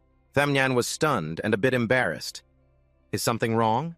Immediately both lunged at him in unison. Then we'll deal with you first and the others later. When I mounted the horse, I spurred it to gallop, asking Fu riding behind me with a slightly annoyed tone, You know how to fly, so why sit here? She honestly replied, Flying uses up energy and I haven't eaten anything the whole way. I'm about to faint from hunger. I turned my head to change the subject. Right just now you mentioned something about the queen crying miserably. Who was that? Fu blushed and turned away, mumbling vaguely, I didn't say anything. She clung tightly to my shoulder, a familiar feeling, but I couldn't remember why. Suddenly another horse charged and crashed into ours. A white horse galloped from afar, causing both Fu and me to lose balance and fall hard. Fu was fine, but I fell flat on the ground, cursing silently. What did I forget? The pure white horse glanced at the black horse and sneered terribly, ruining my chances of eating the spirit snail later. Fu pointed at it and shouted, What are you doing? Too fast, you know that it refuses to lose only because you all run as slow as snails and goats. The Keelan bragged like this rich guy just ran a little faster. Isn't it already settled? I turned cold-faced. My horse is dead. I'm in a hurry to go home. You have to compensate me with another horse. It nodded comfortably. Okay, got it. The white horse turned to me and Fu and said, I'm not free right now. After I pick the spirit snail, I'll arrange for the fastest horse even faster than this one. Suddenly, a burst of power shot straight toward a distant creature. I was amazed at the white horse's speed as it ran and explained that the spirit snail ripens once every 15 years. Today is a good day and everything else must wait. The white horse suddenly hesitated suspiciously, asking, What is that? I chased after, took a run up and shouted, causing trouble and then daring to run away. In the blink of an eye, I was riding the Keelan's back. It panicked and said, Hey, you need to relearn traffic rules. Its face fell as if someone owed it money and didn't pay, secretly cursing this nonsense. I grabbed its white mane, tightly startling it. Did you think he was an ordinary person? How did he catch up with me? I spoke calmly but threateningly. You already know how fast you run. So today, be my horse and take me home and I'll let this go. The Keelan was confused, but agreed to be a horse. It gaped and shouted, I, the noble divine beast, Keelan, protector of the country for many kings and emperors, am being made a horse. I glared at it with a flashing red gaze and cold voice, You're out of line. The Keelan immediately changed its attitude and muttered agreement. I agree. I smiled, then let's go. The whole group dashed like flying toward the small northern town where the Kung family is. In the middle of the forest, a large pit appeared. Bia, in the form of the Bee King, grabbed the terrified Thamnyan, who stammered, Which part of you two have we offended? He turned his head and begged for forgiveness, hoping you two wouldn't take revenge. Bia sneered contemptuously, Forgiveness. Seconds later, it used force to throw Thamnyan flying out of the forest, crashing loudly into the castle. During the chaos, someone shouted loudly, Elder Tam is in trouble, quickly save him! Outside the castle courtyard, Vian stood high, watching the fierce fight below. She suddenly unleashed a terrifying shout, making the situation even more out of control. Anthuk worriedly said with such a big commotion. Could it be that the Tem family can't withstand a strong attack? He decisively ordered, Follow me to meet the fight. At the pit where Thamnyan fell, he lay there in pain, blood dripping from his mouth. Looking at Bia approaching, he weakly said, We have no grudge or enmity. Why do you act without mercy? He pleaded our Tem family and the Voha spirit army only have a slight connection. But Anthuk looked stunned and said, Isn't that the old rogue Thamnyan? Serves him right. Bia lunged close to Thamnyan's face, but Anthuk calmly said, You came to cause trouble too. Let me tell you, Kung Trun and the others won't be handed over. If you want to kill or cut, go ahead. Bia was stunned and asked Anthuk, What the heck is an Anthuk tu? Anthuk confusedly repeated, What the heck is Anthuk tu? Bia explained proudly, Kung Trun is my mother's benefactor, so he's my elder. It looked at Anthuk. Your lordship is Kung Trun's uncle, so calling you uncle grandfather isn't wrong, right? Everything became clearer. Anthuk nodded and smiled, praising. So that's it, I understand now. I didn't expect you, a rare beast, to be so well versed in human relations. Bia wasn't modest, puffing out his chest. It's all thanks to my mother who taught me well. If I have nothing to do, I listen around, so I've been hanging around here these days. Suddenly, a short-haired boy stepped forward, surprised. Oh my, I really wasn't mistaken that day. It turned out that day he was fishing with his senior brother by the lake shore and saw Bia.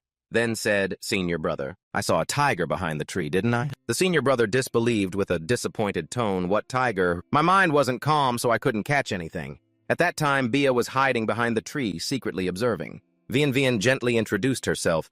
"My name is Vian Vian Kung Trun's servant, sent to protect the Kung family." "Got it," Bia reproached. "So you're one of us. Why didn't you say so earlier?" She glared coldly. "Who told you to sneak around? How would you know friend or foe afterward?" But Uncle Un still didn't understand the situation and turned to ask Vian Vian what the master was like. She hesitated, then dropped a bombshell. "Actually, the master and I have signed an intimate agreement. He likes me to call him that." Uncle Un was stunned and exclaimed, "Could that be true?" He continued, "Kung Trun is still young. I don't interfere with his private preferences, but marriage is a serious matter. It can't be taken lightly." He reassured Miss Vian Vian, "Don't worry, I will talk to that boy and tell him to marry you properly and bring you into the Kung family." Vian Vian smiled brightly. "Your uncle is really kind." Vian Vian, suddenly startled, arched her body and shyly called out to me. Bia glanced upward as a figure appeared and coldly asked who it was. I rode proudly atop the Keelan and replied, "Punishing you for talking nonsense, not satisfied." Vian Vian immediately responded in a coquettish, excited tone, "More than satisfied. After all, the intimate contract is no nonsense." A loud call rang out on Thuk. I glanced and reminded Lolo, "What are you up to?" I dismounted the Keelan and approached on Thuk, asking Uncle, "Is everyone still okay at home?" He nodded and replied that old bandit Tam Nhan led an attack. Luckily, these two stepped in, so nothing serious happened. I stepped up to where Tam Nhan was lying flat, scratched my face, and challenged ambushing the Kung family. "Have you thought about the consequences?" Though pitiful, Tam Nhan refused to submit and said, "Obviously, big fish eat little fish. Winners become kings, losers become bandits. I lost to you here, but didn't your sister's side hear about family?" I was stunned and exclaimed, "Lolo," and I rode Bia and left. Tham Nhan was dangling under Bia's claws. I coldly warned, "If anything happens to Lolo or Mong Di, I will make you pay 100 times over." But Tam Nhan wasn't afraid and was confident. "I've stationed triple the elite Tem troops on half the mountain. No matter how skilled you are, how can those two women resist him?" He sneered at me. "Hurry over there, maybe you'll see them begging to live but failing, begging to die but can't." Vian Vian shouted loudly, "Old King Bat, my master can use forbidden magic to torture the soul of this miserable old man. Even after death, he will suffer punishment." I pondered and said, "Let's assess the situation first." Suddenly, as we reached a clearing in the forest, we heard a frightened voice. "I don't want this humiliation anymore. You do it." I suddenly called out loudly to Lolo. Below, a man in white was crying on his knees, begging Kung Lo to hurry up and act. Aunt Mon stepped forward and unleashed a mesmerizing aura. Another man hit was struck in the heart as if by love's lightning and cried out in shock. 3 seconds later, he became wild, drooling with a dazed face. He clutched Aunt Mon's leg tightly, eyes full of hearts, unwilling to let go. Aunt Mon still smiled and asked, "Are you willing to die for me?" Strangely, the man in white, as if bewitched, replied decisively, "My queen, I wholeheartedly agree." The other man saw his comrade like this, his tone more urgent. "Van Nai Kung Lo, hurry up. Compared to being enchanted and drained to death, I'd rather just die simply than beg that person." Kung Lo cleared her throat and shyly responded, "All right then." As soon as she finished, she threw a punch straight at him. He shattered into pieces, but still managed to say thank you for freeing me. I quickly landed. Kung Lo ran over and hugged me, crying uncontrollably. "Finally, you're here. It was so scary just now." I comforted her. "It's okay now, nothing to worry about." Bia watched the scene, a drop of sweat rolling down his face, thinking with the power of this girl's punch, no one here can scare her. Tham Nhan witnessed everything in shock, shouting, "Aren't you the elite Tam troops? Why is every one of you such cowards?" A young man with an injured hand came forward to report to the elder. "It's not that we fear death, but even with all our strength, we couldn't harm the enemy." Luke Tam Nha doubted something, trembling as he pointed at Kung Lo. "This woman's punches are extremely simple, looking like random swings with no technique." He panicked, remembering, but once touched, they instantly dissolve into smoke. Kung Lo yelled, chasing them off. "Follow those people, don't come here, don't come here." Every punch she threw was a critical hit, causing the enemy to fall and be severely injured. One man, trembling, reported, "She's even more terrifying. Don't even look directly at her. Just hearing her voice or smelling her scent is enough to be controlled. In the end, our brothers didn't even have a dignified death. I stepped up to Tom Nhan and sneered, "Elder Tam, this battlefield really is a lose-lose situation for you. You hit the mark." Tom Nhan was caught in the iron grip of the beer claws, knowing he was outmatched, quickly changed his attitude and begged Kung Trun, "You win today, my Tam family has paid enough, let me have a way out, I will absolutely not interfere anymore. You should know, senior, my Tam family has influence." Before Vo Ha Lin Kwun could finish speaking, the beer was slammed hard to the side as he cursed, "Damn you." Tham Nhan fell headlong, blood spurting in a trail. Uncle Un looked at me and said, "This old man has always threatened you, I can't hold back anymore." I sighed. I still wanted to extract more information, but you acted too quickly. Suddenly the Keelan, which had been ignored until now, cut in and said, "Can I go now?" "I already said I'm only taking you this far, that's it, right?" I was startled. I forgot about this guy." Then I blurted out, "Do you want to sign a long-term contract, all expenses paid, salary included?" I thought to myself, after all, the distance and frequency of teleportation are limited. The efficiency of this thing is much higher. But the Keelan snorted coldly, annoyed. "Even if it starves me to death, I won't come back here again." The white horse silently vowed never to meet humans again. They had humiliated him enough. It soared up and disappeared. I muttered regretfully, "You have to reach the 4th level to unlock flight anyway. At this rate, I don't know how long it will take." Suddenly, I remembered something and thought to myself, Vo Ha Lin Kwun sounds familiar. Isn't he the boss of the high-level Korean demon dungeon, the top righteous son in the divine realm fantasy? I rubbed my head, trying to recall more about Vo Ha Lin Kwun, but only remembered that he personally killed my father. The rest I hadn't read carefully. Vian Vian suddenly spoke up. "Master, your meaning is that Vo Ha Lin Kwun will rebel and attack King Lak Don." I was stunned and a bit confused. Didn't he admit it himself? Is there no news here? Aunt Mon added, "But the young Master King Lak Don is still healthy." I was startled. "What?" I turned to Fu Fu and asked, "What's going on now?" She only answered absent-mindedly, "I don't know." Suddenly, she jumped up and sat on my head with a sweet tone. "Or maybe Brother Tap Ngu should use his wooden head to think." I pondered and said, "There are two possibilities. One is that the game background has changed. The second is the scene where the Keelan lands and returns to the small northern town. Its eyes sparkled brightly, flickering with pink heart shapes. The fatigue of this boss can only be relieved with one No-10 fresh, plump spiritual snail fruits." It strolled between 2 rows of forest trees, but suddenly froze as it saw a bunch of animals lying scattered on the ground beside ripe red spiritual snail fruits. The Keelan was confused. They must be poisoned, yet I gave each one a fruit, thinking to itself, spiritual snail fruits can't be poisonous. Why does it seem like someone tampered with them, but why poison a fruit tree? It muttered, "Spiritual snail fruits are what the Keelan loves most. Usually other animals wouldn't dare come near. If I'm not here today..." It was startled. "If I hadn't met that guy, I'd be the one knocked down here." Immediately, the Keelan dashed off with a serious expression. The white horse gritted his teeth and ran hard in the opposite direction. "The opponent is definitely targeting the Keelan clan. We must run immediately." The scene shifted to a magnificent palace. Vo Ha Lin Kwun sat on the throne. Below, several people knelt. A long-haired man shouted, "Vo Ha Lin Kwun, why didn't you send reinforcements?" "Didn't you promise me?" He was frustrated. "Just now I received a telepathic message that the last of the Chu family fought to the death. Lin Kwun, at first, we owed you. You said you'd help me deal with Kung Trun." Vo Ha Lin Kwun yawned and cut off the old man. "You're mistaken. I said I know, but have no intention to help. Don't bother me with these petty matters anymore." "You don't understand." Sweat poured down the subordinate's face, even though it wasn't hot. He knelt, bowed his head, and begged, "Sorry, Lin Kwun. The Chu family's entire army was wiped out. I was just momentarily agitated. Please, Lin Kwun, remember old times and don't blame me." Bowing repeatedly, "I was too agitated. Please don't hold it against me." Vo Ha Lin Kwun raised his hand to cast a spell in a conciliatory tone. "Back then, I led my troops through a small northern town where the soldiers were starving. You gave them a meal that day. I still remember it." He continued, "So now I will help you." The subordinate placed his hand on his chest respectfully. "Lin Kwun is benevolent. Lin Kwun is benevolent." But Vo Ha Lin Kwun smiled suspiciously and created an energy sphere. The subordinate was dumbfounded as his body was lifted by a force and trapped inside the golden sphere floating suspended in midair. He panicked. "Lin Kwun, what are you planning to do?" Vo Ha Lin Kwun tightened his cold fist, saying, Chu only you remain alive. It no longer has any meaning. I will help you go down and reunite with them.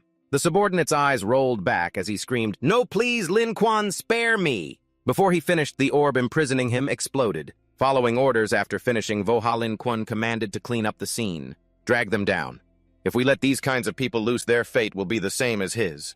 The subordinates responded in unison, "Understood, Lin Kuan." Voha tilted his head, reminding Huak Kak, "Don't think this doesn't concern you. Your recent failure to complete tasks has made me angry." He glared and growled, "Is it really that hard to catch a mermaid and a killin'?" Old Huak Kak wiped sweat, anxiously apologizing to Lin Kuan. "Though the plan had flaws, I discovered an important clue." He raised a shining orb, saying, "That day, this person caused trouble at Shuat Van Ho. Perhaps he helped Senna escape." He approached Voha Lin Kuan and used a technique to project images of me and Senna happily talking together. Huak Kak affirmed. Not only that, at the scene, my 8 Killins sensed a similar spiritual energy wave probably caused by him. He bowed his head and asked Lin Kuan, "Could it be that this person was sent by someone to cause chaos?" After hearing this, Voha Lin Kuan couldn't help but suspect. Could it be that old man? He thought silently, "There's no point overthinking it.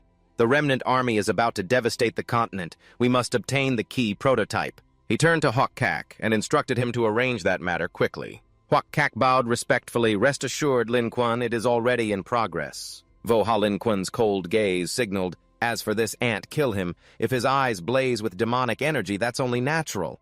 Not only Kung Trun, but everything related to him must pay the price." Meanwhile, at the magnificent palace, the weather was cool and comfortable. I held a map scroll engrossed, scratching my head. Indeed, the map here was very different from the game. Murmuring and calculating.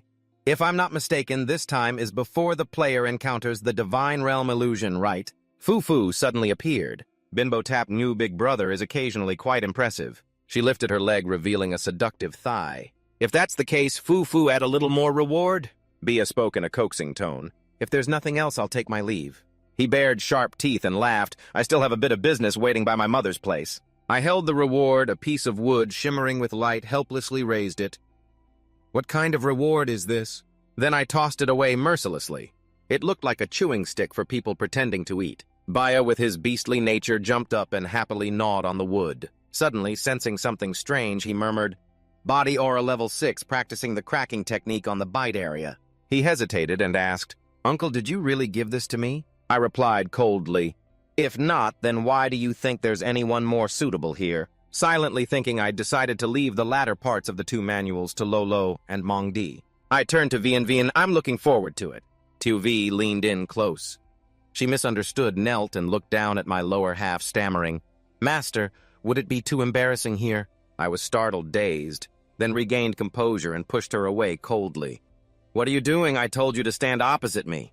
Vian Vian was pushed back and yelled loudly, "That hurts!" I didn't bother and coldly summoned a magical weapon. The skill of the Ta Lin clan was probably made just for you. Immediately, Vian Vian duplicated herself. Seeing herself, she excitedly shouted, "Great, yes!" The duplicate also spoke, "Later I can serve the master twice as well." Hearing that, I remained calm and unmoved. "Finish handling this, then go get the qualification to advance in rank." After deciding, I looked at Vian Vian and asked bluntly, "Are you targeting me? Why would you need a qualification to advance in rank?" Fufu cut in teasingly, "The higher the ability, the greater the responsibility." Big brother tapped Ngu. "Haven't you heard?" Scene change. I walked through the bustling streets of Lum Quang City, murmuring, "The qualification to advance in rank is a trial through the Nuiet Luan Chi Garden Dungeon. You need a permit to enter." Suddenly I was startled. "Wait, Lum Quang City, I remember now." At the same time, Huai Un stood nearby, laughing and telling someone beside him, "It's because Lin Kuan took attendance. Having me do it makes her shy and sweaty all over." Thinking to myself, Lin Kuan has acknowledged me, so I have to try harder. Fufu tugged my sleeve and pointed at the stall, saying, "This is really delicious." Huai Un saw from afar and muttered, "Why is that guy also here?" I rubbed my head in confusion. Wasn't Lum Quang Thun the one who massacred the Voha Lin Kuan city before dealing with his old man? Amidst the bustling crowd, I pondered that although the timing of the city's destruction wasn't exact, I had to find a way to warn everyone later. I spoke up, asking what would happen if I changed events in the game. Fufu answered absent-mindedly, "I don't know either." In short, Tap Ngu Kaka, you bear the consequences yourself. I was annoyed and clicked my tongue, unable to find any useful information, then turned to go meet Duke Lair first. From afar, Huai-Un secretly followed. Nearby, 2 soldiers blocked the path for me and Fu-Fu. The man stopped and said, "No special invitations these days. The Duke is not seeing guests." I glanced down coldly. "I'm not a guest. I'm here to get a permit for the Moonwheel trial." The soldier looked suspicious at the permit and hesitated. That is the trial permit. You two go get it for me." The 2 soldiers immediately raised their spears and sternly ordered, "Don't take another step. Don't blame us for being rude." But somehow I calmly slipped past them. "All right, you're just working for your living. I won't make things difficult for you." I stepped inside and added I can go by myself. The soldier angrily summoned a magic beast and shouted, "How dare you!" He swung at me and a golden dragon flew over. This spear was enchanted with dragon's breath. Get out of the way or lose your life. But before the sacred dragon's power, I stayed calm and slowly turned around, gently raising my hand. The dragon immediately turned and bit its master. The soldier was thrown far and fell hard. At that moment, a man descended the stairs, respectfully bowing. "I am the chief steward of the Duke's mansion. Sir, please state your name and title." In his heart, he worried that the strike that knocked down the guard used dragon breath magic with power at least at the 4th or even 5th rank. I coldly introduced myself. "My name is Kung Trun No Title. I'm here only to get the trial permit from the Duke." The steward replied, "Sir, I'm afraid you've come at the wrong time. Today the mansion is troubled with some issues. The Duke is too busy to deal with anything else. Please come back next time." I frowned irritably, troubled to what extent. "Take me to see." The steward was flustered but nodded. All right then. Scene shifted inside the mansion where many people gathered. I looked up at the man on the high steps, Duke Lair. He said, "Today you have come because of me. Whether or not you cure my daughter, everyone will receive a generous gift. If anyone cures her, you may make any request." He looked down gravely and proposed this. "I, Lair, am willing to give everything, even my life." After a while, LR led everyone inside. My daughter was in a room, the crowd behind whispering and buzzing. A sorceress whispered, "If cured, wouldn't I get both the Duke's fortune and his daughter?" When I stepped inside, I saw a girl chained tightly. Her eyes blazing red, corners of her mouth, seemingly cut and stitched, surrounded by a dark, sinister aura. The crowd witnessing this scene shouted in horror. "Duke, are you serious?" "Miss Sheet is like this," someone spoke shakily. "I know it's the plague of the undead, but I've run out of options." Duke Eliar helplessly begged, "Please everyone do your best to help my daughter." But seeing the horrifying scene, everyone panicked and fled, shouting, "Are you kidding? It'll infect us. Don't.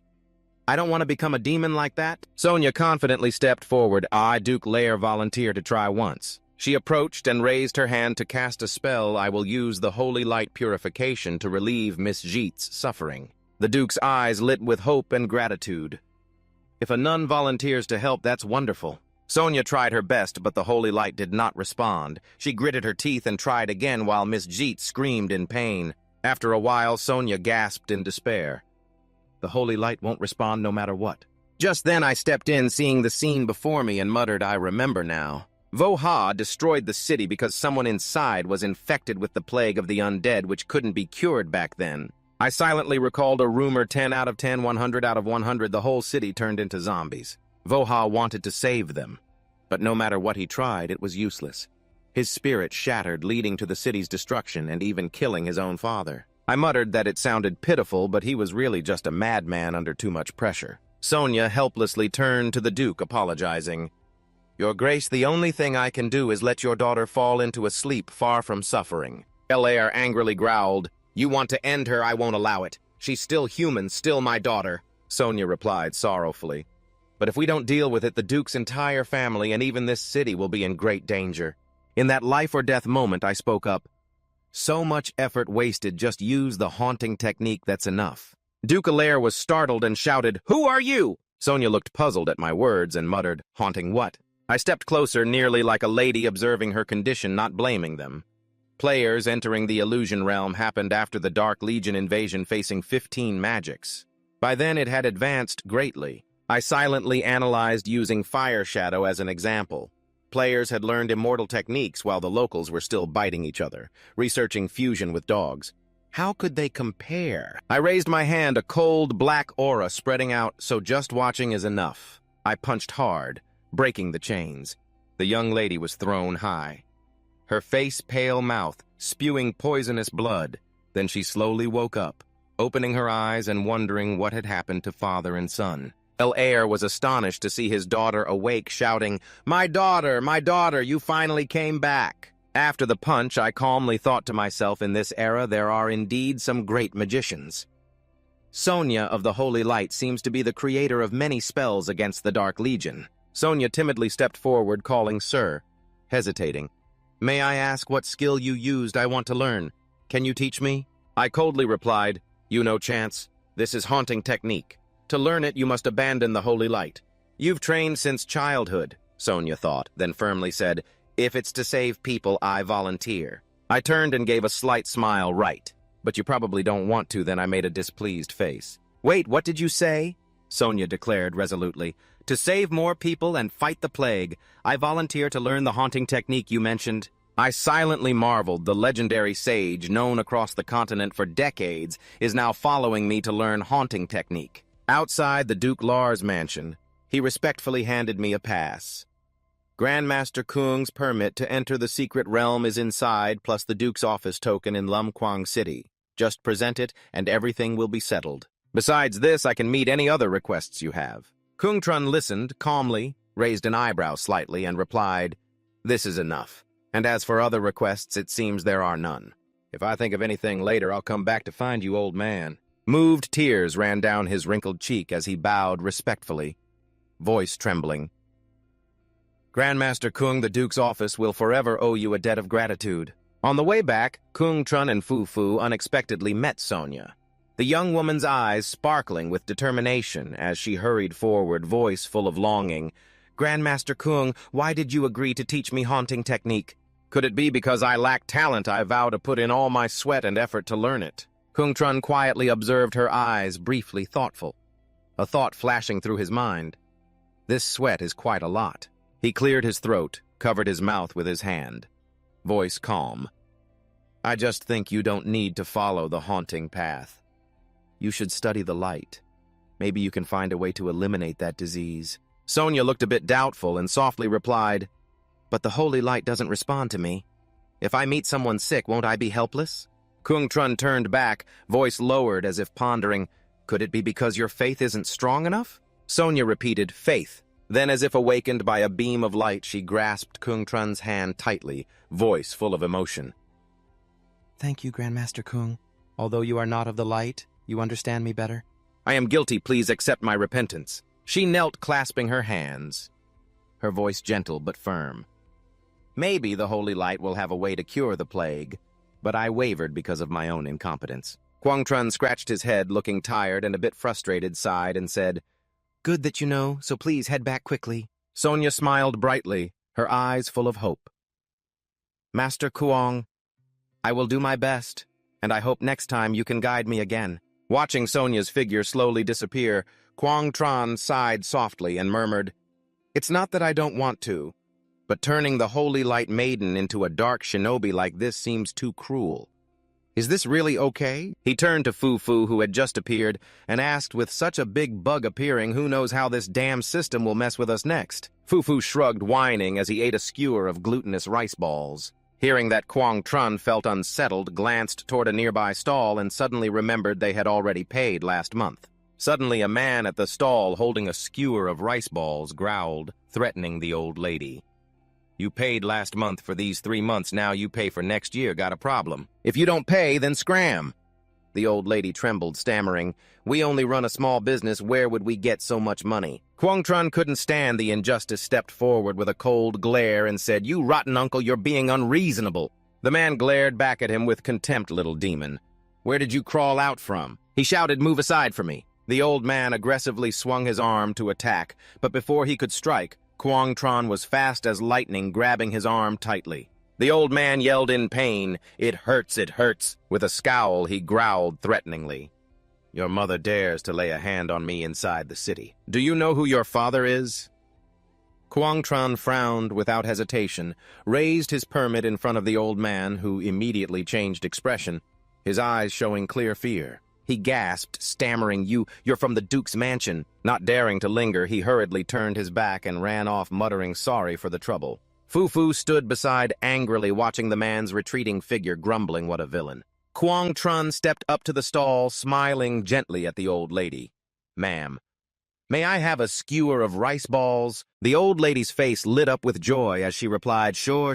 Do you want soy sauce, fisheye sauce, or grilled style? Fu's eyes sparkled with excitement as he interrupted, "I want them all." Suddenly, Quang Trun sensed a mysterious gaze watching him. He glanced sideways, thinking that follower isn't showing himself. At the same time, Huai An, hidden in the shadows, realized Quang Trun had discovered her.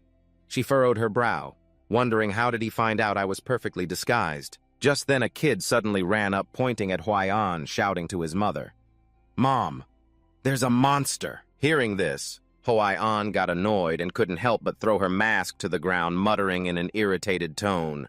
Lin Quan's orders were indeed accurate. Lam Quang City has a plague outbreak. If not controlled, it will cause disaster.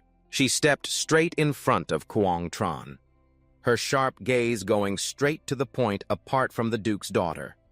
"The more important issue is the water source in the suburbs. If you can handle it, then come with me to check it out." Quang Trun replied coldly without hesitation, "No thanks." Huai An's father pondered, his voice rising slightly. "What?" He shrugged with a casual tone. "I don't care about the Empire's politics, you girls, and that so-called allied forces have nothing to do with me." Nearby, Fu was angrily holding his head, his eyes shining with fury, shouting with displeasure, "Those rice balls were mine." Quang Trun, with a bored yet teasing expression, raised the skewer and bit into a rice ball. While chewing, he thought just thinking about dealing with those high school syndrome people is exhausting enough. Whoever wants to do it can go ahead. Suddenly, a child ran up to him, smiling innocently, then spoke clearly. "Thanks earlier, sir. Come here, little enemy." After saying that, the child ran toward another stall where a woman stood, repeating the child's words gently. "Thanks earlier, sir. Come here, little enemy. Come here, little." Drawing Quang Trun's gaze toward them, vague memories inside him gradually became clearer, like a painting redrawn in his mind. He squinted and turned to Huai An, asking in a low voice, "Where is the polluted water coming from?" She answered with a sharp look, "I believe it's from the jungle area near the town, close to a small mining site." Quang Trun and Huai An stood before a polluted aura of death rising like a thick black mist. Quang Trun focused his hands, sweeping through the air, trying to neutralize the toxic energy. Huai An stood beside him, worried, asking, "Can you handle this?" He snapped irritably, "Shut up and let me work." Step by step, Quang Trun approached the death aura and felt a clear change. Huai An, standing behind, couldn't hide her surprise and exclaimed, "It really can be purified." But when the death aura completely dissipated, Quang Trun sighed tiredly and muttered, "Just purifying one drain already drained all the spiritual energy." He quietly realized there were about 10 similar drains around Lam Quang City, and if one was like this, they'd have to find another way. Huai An saw him frown deeply and asked, "Is there a secret you can't reveal?" Without waiting for his answer, she turned to leave, but suddenly stopped, annoyed. "What are you doing?" Quang Trun shrugged with a careless look and explained, "Drains need to drain water, and so do I. Otherwise, do you want me to hold it until I die? If you damage the environment, obviously the tools have to be confiscated." Suddenly, from a large tree ahead, a formation flared, and a masked man holding a long sword appeared, roaring. "Got you now!" Quang Trun startled, yelling inside, "Spiritual energies depleted, can't use shield move, damn. How do I handle this distance?" The masked man's sword swung fast like the wind, but at that moment, Quang Trun vanished. The enemy was stunned, only seeing him collapse face down on the ground. Facing Huai An, who was gathering spiritual power, a brilliant golden orb hovered in her hand. Quang Trun lay motionless under the maximum pressure of mental force, shouting, "Hey, can you let me go?" Huai An didn't even care. Gently brushed her hair, moved gracefully, and smiled coldly in a smooth tone. "Assaulting someone in front of Officer An means we have to interrogate you properly, right?" Anger rose inside Quang Trun as he thought she's deliberately seeking revenge, definitely on purpose. You can't judge a person by appearance alone. Huai An stood before the masked man, coldly looking down. "I'm the security officer now. You better fold your arms in submission and come with me to the interrogation room to face the consequences." The pressure from Huai-An's mental force weighed heavily on the man, making the masked figure almost unable to move. But suddenly he sprang up, swinging a sharp sword straight at Huai-An, roaring angrily. "The target isn't you. Get out of the way." Huai-An's cold eyes didn't waver as she smirked. "Still able to move, huh? Looks like I'm still too kind, aren't I?" Mental force erupted, enveloping the masked man like an invisible net. He jumped aside skillfully to dodge, then charged at Huai-An, taunting. Without pause, your ability only works near the activation area, right? Huai-An clenched her teeth angrily and shouted maximum. The masked man, quick and agile, slipped out of the attack and sneered confidently. "If I just pull out of your activation zone in time, I won't be affected at all. Fine, as an assassin, I have absolute confidence against this." Not letting him gloat, Huai-An gathered spiritual power like the wind and struck the masked man's chest hard. He trembled and raised both hands in surrender. Huai-An looked at him coldly and said, "Police Chief Ma Ui never punishes prisoners with violence. Do you know why?" "You got away, because that's not my specialty." "Yeah, actually, it's the opposite, because I'm afraid if I use my strongest skill, punishing prisoners would be too easy and lose its meaning." She paused, muttering indifferently, feeling a bit wrong. Oh no. In that direction, the masked man noticed Huai-An distracted and immediately shifted his target to Quang Tran, muttering bitterly, "Perfect. I'll take this guy's head now." Meanwhile, Quang Tran was calmly eating a floating rice ball, looking satisfied. Fu beside him frowned and asked, "Is that yours, Fu?" He shrugged and replied, "How else can I recover my strength if I don't eat?" Fu suddenly startled, looking behind at the masked man rushing forward, and shouted, "The neat guy Chu is about to die but still wants to eat well." Quang Tran, unshaken, flicked the rice ball in his hand with a smirk. "Last one's for you, maximum mental force." The masked man froze, looking at the scene before him, wondering, what's this again? Quang Tran sneered and replied, "Even if I get hit, it won't hurt or itch, because at that moment I'll take your life." The glutinous rice ball slid past Huai-An's position and suddenly struck the masked man in the back. Quang Tran curled his lips smugly and said, "I told you not to dodge, now turn over and let's see. Hopefully you have something valuable on you." Quang Tran stood up, his eyes still lingering in amazement at Huai-An's recent move.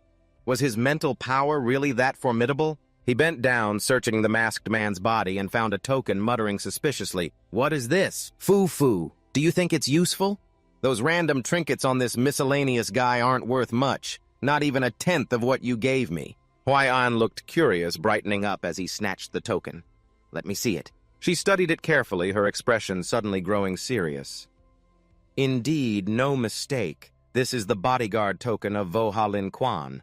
He asked, why would he have this on him? Could it be that a bodyguard encountered trouble and this token was stolen by him? Quang Tran frowned, his tone firm. "Obviously, this guy is the one Voha sent to kill me." Huai-An asked suspiciously, "But why would Lin Quan have to deal with you?" He shrugged carelessly. "Who knows? Seems like someone named Tam came to cause trouble and I killed him.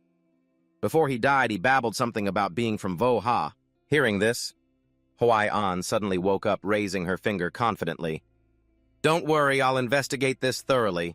The fact that you eradicated the disease is a service to the Lin Quan Empire. Once they find out, they will definitely forgive and reward you. After all, he is so benevolent and great, no one cares more about everyone than him. That's why I want to be a Qian and follow in his footsteps."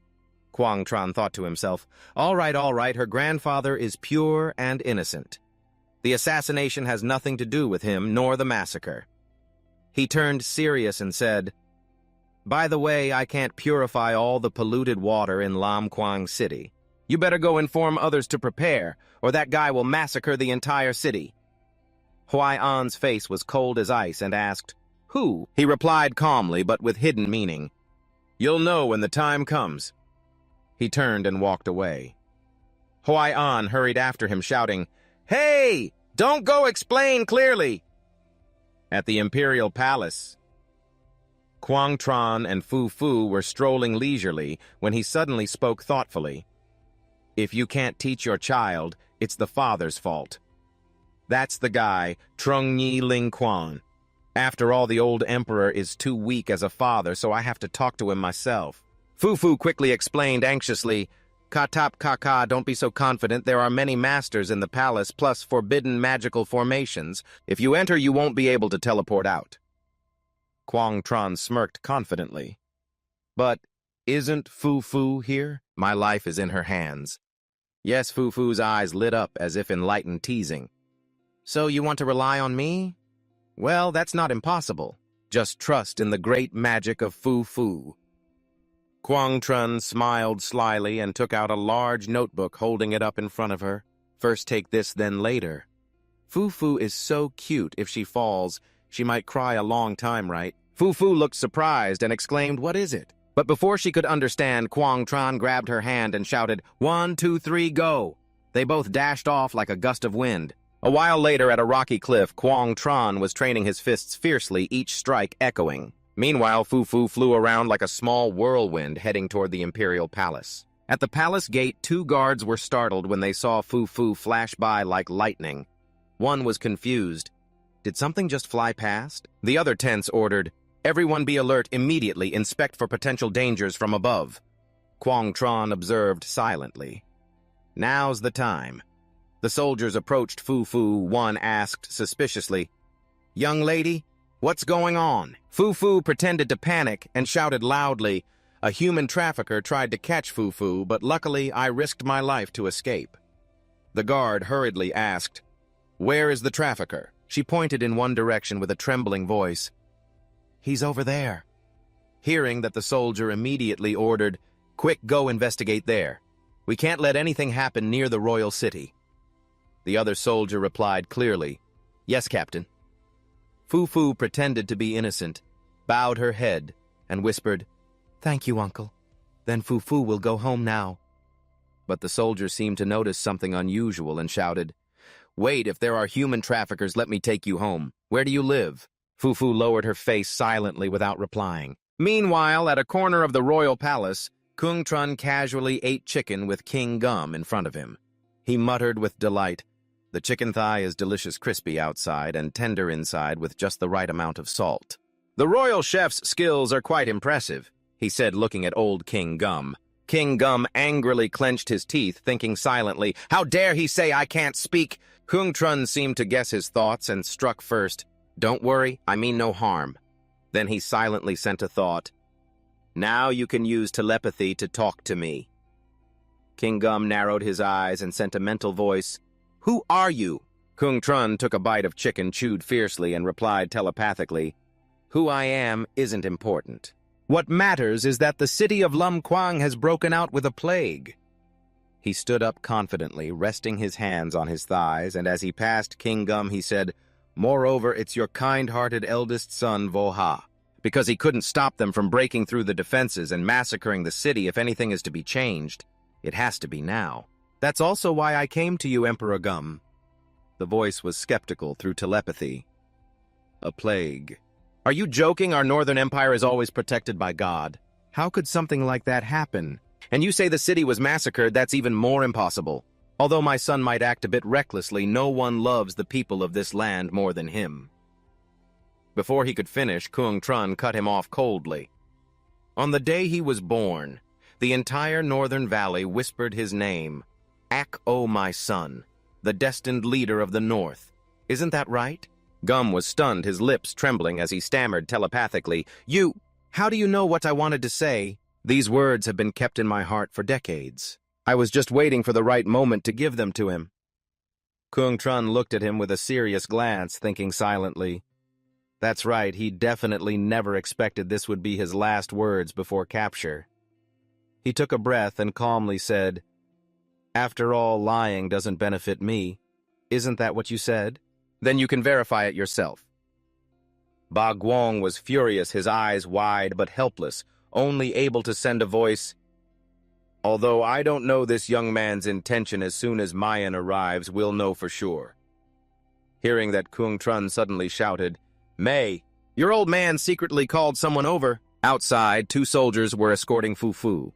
One spoke suspiciously, "Girl, you've already passed 3 streets, or maybe you don't remember where your home is." "Hello, Fu," she replied with sparkling eyes.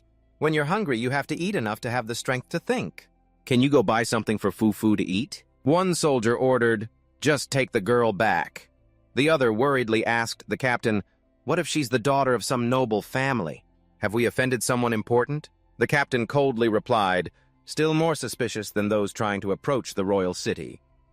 Then he turned to Fu, extending his hand seriously. "Girl, come with me." But suddenly, Fu struck the soldier hard and shouted, "Ulaha, great punishment." She gave a mischievous glance and mumbled, "Fu won't play with you anymore. See you." The soldier fell to the ground, growling angrily. "There really is a problem."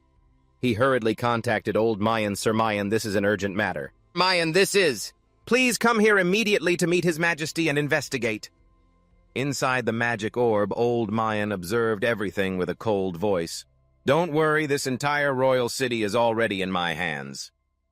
He held the orb showing the image of King Gum and Kung Tran talking. On Kung Tran's side, he kept verbally attacking, "I'm confiding in you, yet you secretly called someone to attack me, using your age as an excuse to misbehave." And King Gum, with a smug look, sent telepathically, "Mayan didn't need my call. As an 8th-rank mage, his spiritual power is enough to cover this entire royal city. Feeling the strange aura and coming here was only a matter of time. Besides, you were smart not to attack me. If you dare to attack, you will be instantly destroyed by the 8-stage magic contained in my talisman." Kung Tran, anger blazing, growled, "You damn prepaid card player." Gum speaking, even in a tone of advice to the young man. "I don't know how you got in here, but as long as you're affected by Mayan's forbidden formation, all magic will be ineffective." Kung Tran's eyes flashed with killing intent, his voice full of frustration, saying, "So I can't escape, right?" Old Gum sneered, his voice rising. "Rest assured I won't make things difficult for you, provided you clearly explain everything about yourself and even the Lam Kwang city." Kung Tran couldn't hold back his emotions and blurted out, "Are you joking?" At that moment, Fu was nowhere to be seen, but the space around was suddenly surrounded by countless purple-black tentacles, twisting like ghosts. Old Gum was startled, turning toward the source of the sound. On one side was a spatial tear, on the other a flickering teleportation gate. Old Mayan crawled out from there, planting his cane on the ground facing the king, speaking in a deep voice.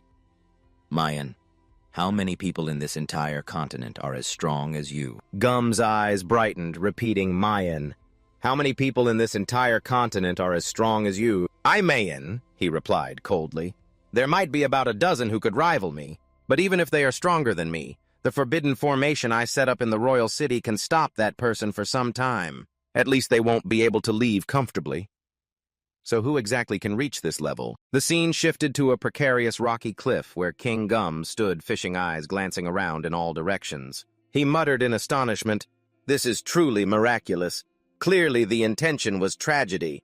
But he stopped as he heard a voice echo, yet it was reversed by someone else. "Your life is the most wonderful one I've ever seen." Gum was stunned, wondering, what voice is that? If someone asks you something strange, don't rush to refuse. Try to believe that it is the will of God. He muttered shakily, "Is the turtle talking? Is old age messing with my hearing? My mind seems off." Could it really be a messenger of God?